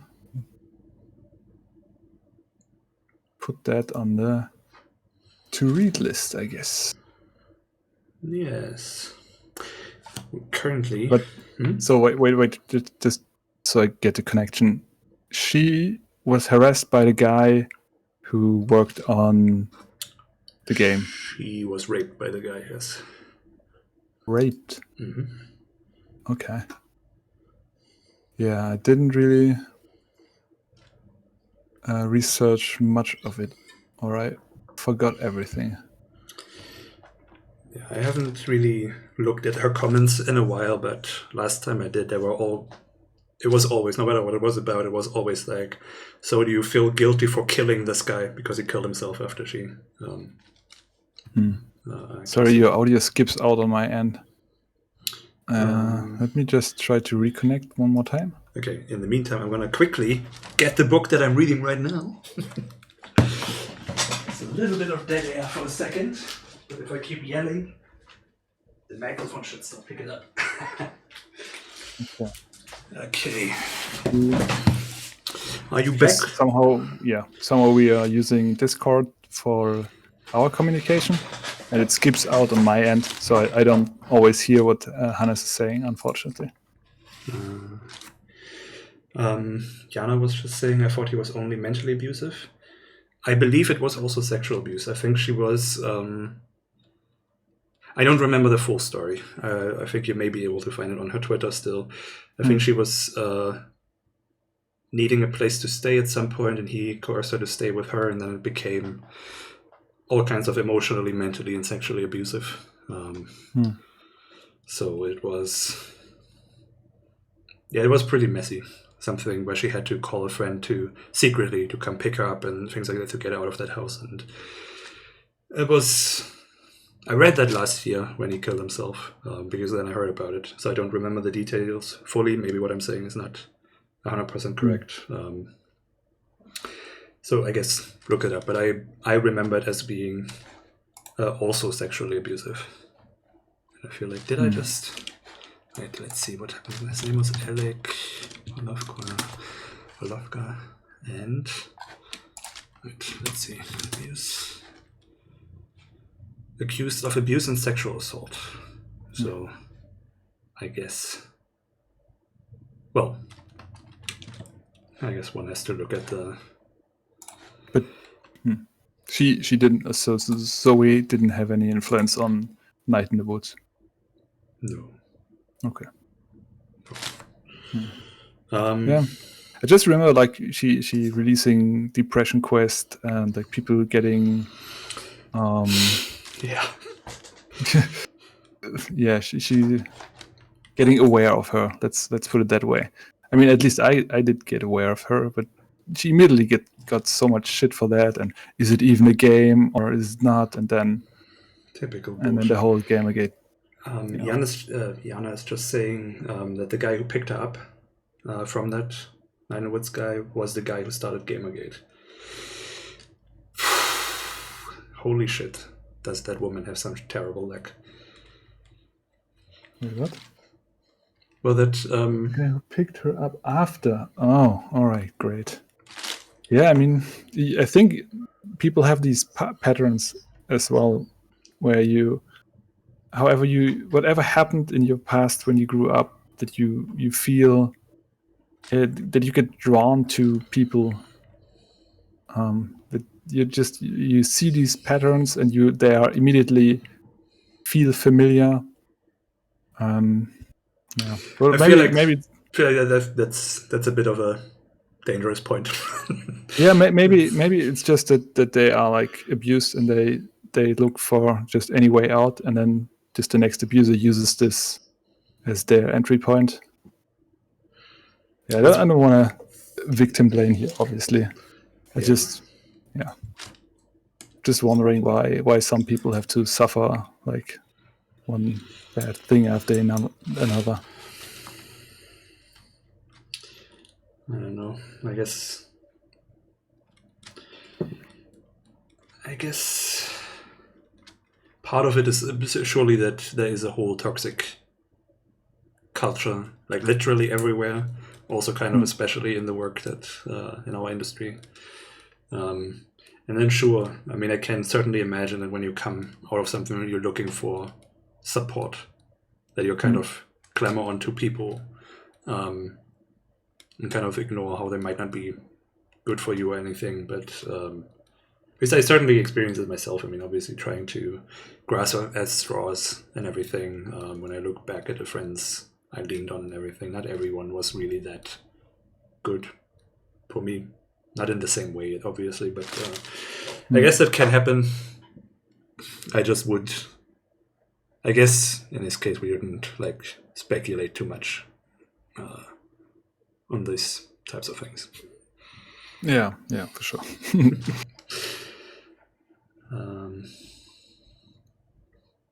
Yeah, Jana just said that in the book she says that she was always the weird kid looking for allies, and those guys seemed nice at first, helped her and stuff. And yeah, I mean, that's also a thing right now. Like, I see a lot of warnings here and there from a couple of people about men who are accused right now, or who they know that accusations are still outstanding. That basically they're in the replies of other people, offering their support and everything, while they have their own stories waiting to come out. So, and I think that is definitely part of that manipulation, to pretend to be one of the good ones, to use that as an in. Yeah, it's fucked up.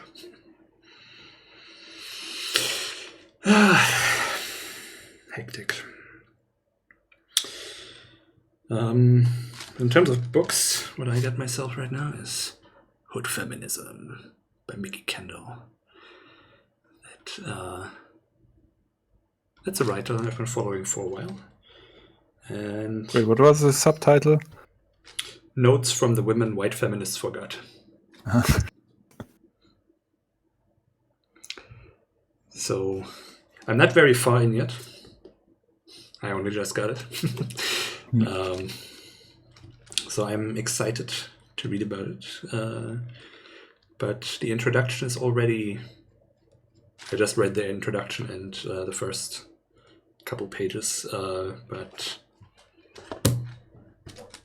I haven't quite...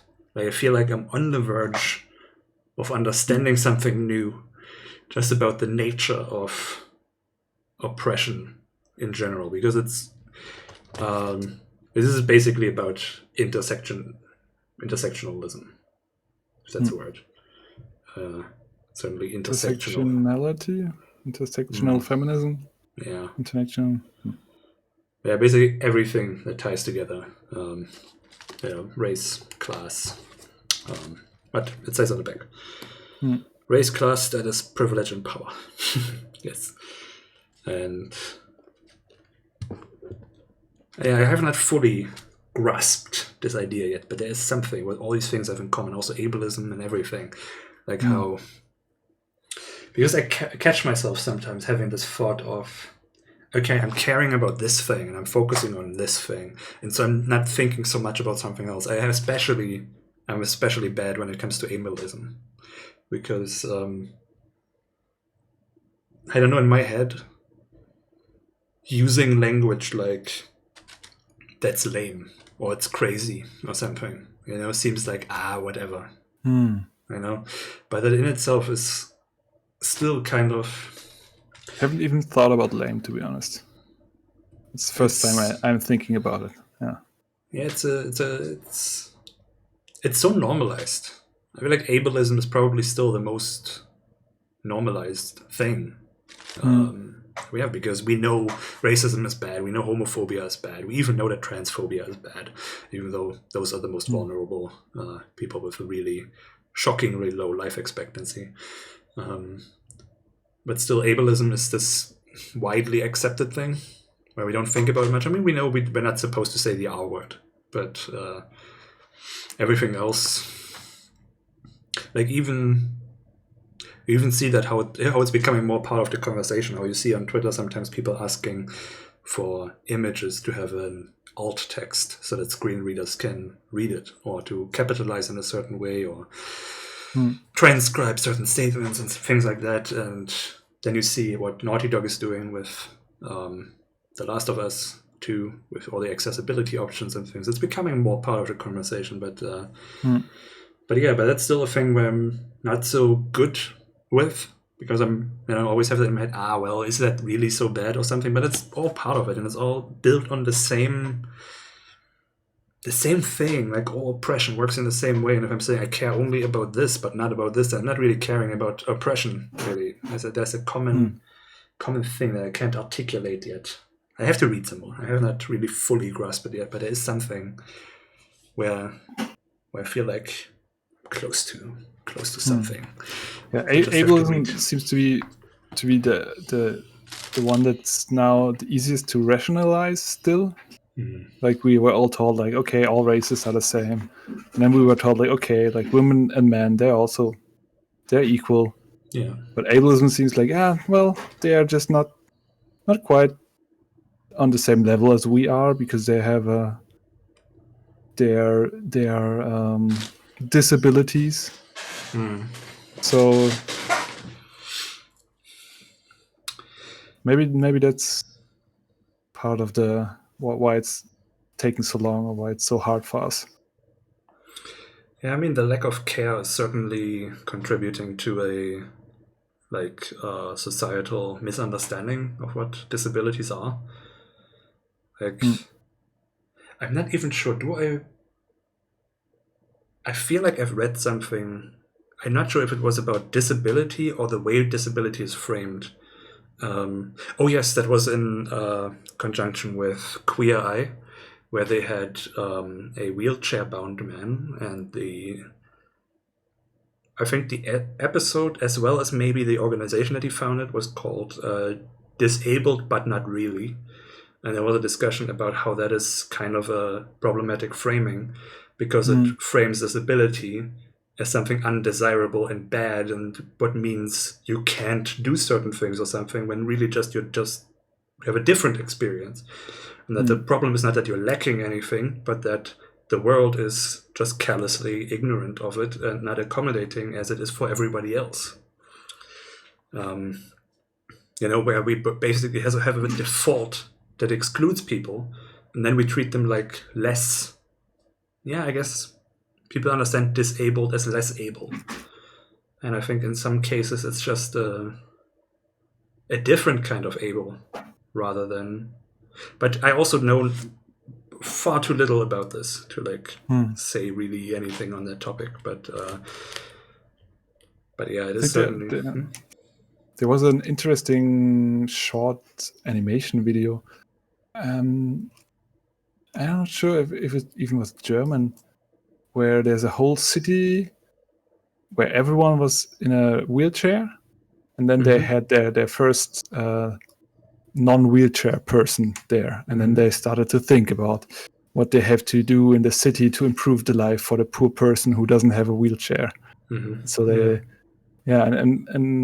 just flipping it and then looking at the whole situation, and how they are like putting him down for not having a wheelchair, and making the point that really we should think of it like in another way than a disability, but just that it's just different. Yeah, it's really what it is, because let me see if I can put this together, because I think the criticism that this episode got was how they kind of framed it. Oh, look, he can't even reach the stove or something like that, and thus framing it like, oh, this poor man, he can't live like a normal person, when really they didn't discuss how the house was built for a non-wheelchair person, and then obviously it doesn't work for a wheelchair person, and that it's really just a question of, okay, you got to design the house differently. Because, I mean, we also don't put shelves, on the ceiling where we can't reach them, because that would be silly. So similarly, for a wheelchair person, why would you build something with high counters and everything, right? So it's not a thing of I am less capable, just my environment is wrong. Yeah, yeah, I guess it's a typical problem that the majority kind of defines what is normal, and then sees everybody who's different as lacking something or being incapable of something. When really it's just normal is built on my needs, and I'm ignoring everyone else's, and then I'm acting like that makes them less than me because they have different ones. Can't find the video, unfortunately. But yeah. Well, if you do, it's the point. If you do, send it to me. yeah, I didn't. I unfortunately did not. But yeah, it seems like an honest argument at first to say, like, obviously, if we have to define a default or a normal, then it's what most people have or have not. But first of all, I don't think this was really ever done fairly because we have so many differences that it's weird to do something like that. Then it's really not helping anyone. Yeah, for sure. That's also a thing I kept thinking about a lot when I was working with Jade on the natural tone, because obviously the whole project was designed to give an insight into her experiences, living with autism. And obviously we talked a lot, we became good friends and everything, and it is really, she's not very different. That's even a thing. You always think of autism as this debilitating, these people live in their own dream world kind of thing. I guess because that's what you see in movies. People can't do anything, really, just being totally out of it, and really it's just normal people who have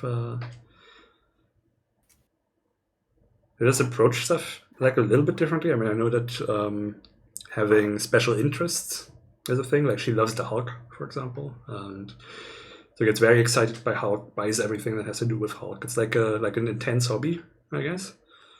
And otherwise, I think it's mostly sensory stuff, getting overwhelmed when there's too much noise, something. But then not liking crowds. But then how is that different from us not liking crowds? So in the end, it's not that different as we're being taught it is. It's just normal people. That's kind of maybe the weirdest realization of we've been conditioned to consider them as different. We just don't want to, think about the small tweaks, the really, really small tweaks. Like having a wheelchair ramp on a building. Like, what's the harm in that? We do it for bikes, to get off train tracks or something, and so it's, I don't know. It's just that it's like the design has to be done for the benefit of people. It's kind of similar to the soap dispenser that only worked for white people. Yeah. Things need to be just designed by diverse people. And it's not a big adjustment or anything. It's like really just if only one group of people designs for everyone, it's never going to work for everyone. And it's not like we have to do like inconvenient things. There's literally nothing inconvenient about it. It's really, really simple. I mean, if you would be a designer and your main goal would be to make it as enjoyable to use, as good to use for as many people as possible, you would have to consider all these different perspectives and different challenges. But obviously there's a very hard limit. Designers are more interested in making it look good and making sure that it sells. Yeah, I think it would be cool if we in our games also paid more attention to accessibility options and stuff. I mean, especially now that we have a blueprint from Naughty Dog, It's like we don't even have to figure out much on our own anymore. So yeah, I think that's especially. I mean, that's also kind of the annoying thing about it. Not just that we're being told the wrong thing, but that we are also kind of being I guess being conditioned not to care, like it doesn't matter. Like, why do you need a colorblind option? Like, who's that really for? But then you see people, how people react to these options. Like, that was powerful to see in some places, how disabled people were playing the game, and I saw a couple of people burst into tears just seeing the care put into this stuff, and it's just like, this is not a huge effort, and you can make a difference for someone. I mean, that's why you make games, right? Yeah. Not to make everyone happy, but for a few people to be bursting into tears. I mean, at least for me, that's the goal. Well, maybe not burst into tears. I do try to get people to cry, but but yeah. Yeah, and it really, there's no reason not to do it. Maybe it's not easy. Maybe you have to take some care, but it's pretty straightforward. Yeah, and I mean, we've been kind of, we've been briefly talking about it before, because I think Holly Green, at some point, who is also very active now in this Me Too thing that is happening in our industry right now. Remind me again who Holly Green is? She is an editor at Paste Magazine. I think she work for the audio skipped. Paste. It's getting worse and worse. Why is this always happening? I don't know. Maybe we have to use something else for the audio. Maybe TeamSpeak or. While I look her up, do you want to reconnect? Okay, let's try it. But it didn't help before. I don't think it will help this time. Oh, okay. Well, that's not nice. So anyway, Holly Green, person to follow.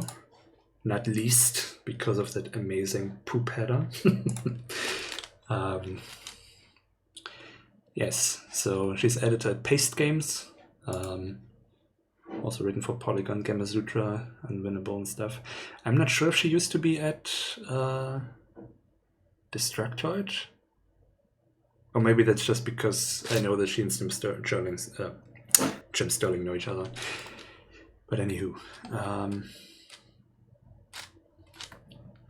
But yes, Holly Green. Cool person. Everybody should follow her. That's also where you can get a lot of information about what's going on right now. Will do. As well as... But yes, because she had... just... the last couple of times I really logged into Twitter, I just looked at what you were tweeting. Well, since you mentioned that, I try to retweet stuff that I think you should see. But also, I hope you follow everyone that I recommend on my follow people list. Sometimes. Mm-hmm. Well, I have my own weird kind of rationalization who I follow and who I won't follow. Uh-huh. I go on their page, and then I read the last couple of things, and if I'm into it, I do follow, and if I think like isn't really in my sphere of interest most of the time, then I don't. But I do try to find more diverse people to follow, because, well, frankly, I'm just interested in different perspectives. And this one also, at Better the Mask, Megan Jayanth. She's collecting a lot of stuff that is happening, and also other people has been very outspoken also about the previous thing that I mentioned with the Game Workers Unite, I think it was called. And yeah, so these are two people that are good to follow. Holly Green was at Winners Use Drugs, and this is at Better the Mask. But yes, Holly Green had a couple months ago. I posted it in our chat. Talked about more customizations in difficulty than just easy, medium, hard. And I think that is also part of what Naughty Dog did, that you have tweaks for everything. Kind of that you can decide how durable the enemies are, how aggressive your teammates are, how many resources you find along the way and everything. And I saw some people talk about that. One said he had some condition where his fine motor skills were just a little bit slow. And so that shooting for him is difficult, but he still, if he goes down a level, then it gets boring, then the challenge is gone. So that he could set it to the enemies taking a little less damage, or being able to take less damage, and the team being a little bit more aggressive, but everything else, the puzzles and the resources you find being just the same, that you guys still have to really plan and strategize and everything. That made for a game experience where his motor skills were working, that was worked for the motor skills, but still the challenge being there. And that seems like such a simple thing to do. Sounds like good design. I mean, yeah. Why not use all these attributes, expose them? Exactly, they're there anyway, right? Yeah, you need to balance stuff. Yeah, that should be an easy thing to do. And I mean, I'm sure we will do this. We will add this. Yeah, because certainly something. Only one more week before we can actually talk about what we are working on right now. Exactly. So I guess we're at the end of our show then? Yeah. Do we have any other topics? No, right? Nothing that's really pressing. Okay, so then, at the very end, where everybody's already left. Hopefully not. Yes, next week, next Friday, in this hour Hoot Out, that we have now, if you notice this, decided to do an hour later than usual. So it's no longer at 4. It is at 5 p.m. CEST now. And yes, next week, yes, Wendy's is still here. And I think Jana's still here too. Good people. You should follow them, by the way. Wendysil and Red King's Lair. You can watch some neat I think they are both already following each other. So... Well, I'm saying this for the people who watch it on YouTube later, or listen to it that we don't have any on Spotify, for example, right. Where you can find us as well. As well as iTunes and Stitcher, by the way. But yes, next Friday, we are finally going to announce what we're doing with our lives. Well, it sounds a bit bigger than it actually is. Well... I mean, it's true, though. We don't have to do big things with our lives. We're going to do this one small thing.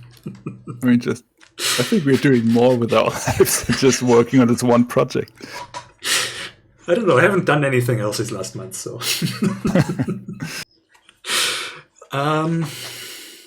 Yes, so that should be fun, I guess. We have a neat little thing prepared that we're going to watch together. Here, I'm even thinking still about just setting it to Premiere, because then you have a notification up on YouTube that already says at this point in time the video is gonna go live. Mm-hmm. So that might be a fun marketing tool. But now also we have... Sounds good, yeah. But then the video is not watchable for the journalists because we sent it unlisted. Then they can watch it. If we set it to Premiere, they can't watch it. So maybe we do it a day before or something. I don't know. Yeah, the day before. I guess day off, maybe? I was thinking if people see it, the 40 subscribers we have. Or can we just do another upload? That is also an option. Maybe we will do that. Although, then some link... If someone writes an article about it, then that would link to a different video than the one that's going live. And then we're splitting our audience. I don't think the journalists will link to the video because it's private. So Well, they can embed it if they want. Oh, okay. That works. Well, then it shouldn't be a problem for them. Yeah, I mean, it's literally just a thing of if we set that same video to Premiere, it's not gonna be... I think we are getting too detailed right now. Okay, yes. Well, all of this is to say we have a video, we have our announcement. A great new announcement. Yes, it should be fun. Game. And then we can finally talk about all the stuff we are doing. Yes, then we're going to discuss our marketing and whatever else, I don't know. Yeah. So I guess... But I guess, honestly, we might still talk most of the time about just whatever. Yeah. Don't get too excited about that, but get excited about the announcement and the great I guess we have to plan a little bit what we're going to do this time. Yeah. And I was still thinking, let's do half an hour of just chit-chat, and then so people have time to join us. And that should be fun. Cool beans. So that's what we are going to do. One last question. Red Kingslayer is asking if we are going to be part of the climate change jam. Well, let's have a look at that. Yes, when is that? Because in obviously 3 months. Climate change is a very important topic that I do want to contribute to. Certainly. Okay, let me put that up. Okay, is that a bit more? Oh, that was too much. Okay, so in 4 months, it seems. Well, why not? Why the heck not? Is it an online jam? I'm guessing so, yes? Saale? It's a warm-up jam. See, Red Kingslayer says yes, it's online. Okay. Coolio. Okay, I'm gonna join it. I'm gonna join from my private account, my L Krebman. No, just Krebman on. It's also confusing. But I think I'm krebman.h.io. And then we'll see. As I said, I cannot plan that many months ahead because I have literally no idea what's going to happen. Yeah, just gonna make a reminder. Well, if you join, you should get a reminder when it's about to happen. Right. I can just click on join, obviously. Yeah, I'm not really used to the jams on itch.io. Only did one so far. Our own. Which we also need to do. Right, yeah. Well, I guess we can talk about that after our super secret announcement. Yay! Okay, I can't find the jam, but I will after the stream. I will find it. You can just send me a link.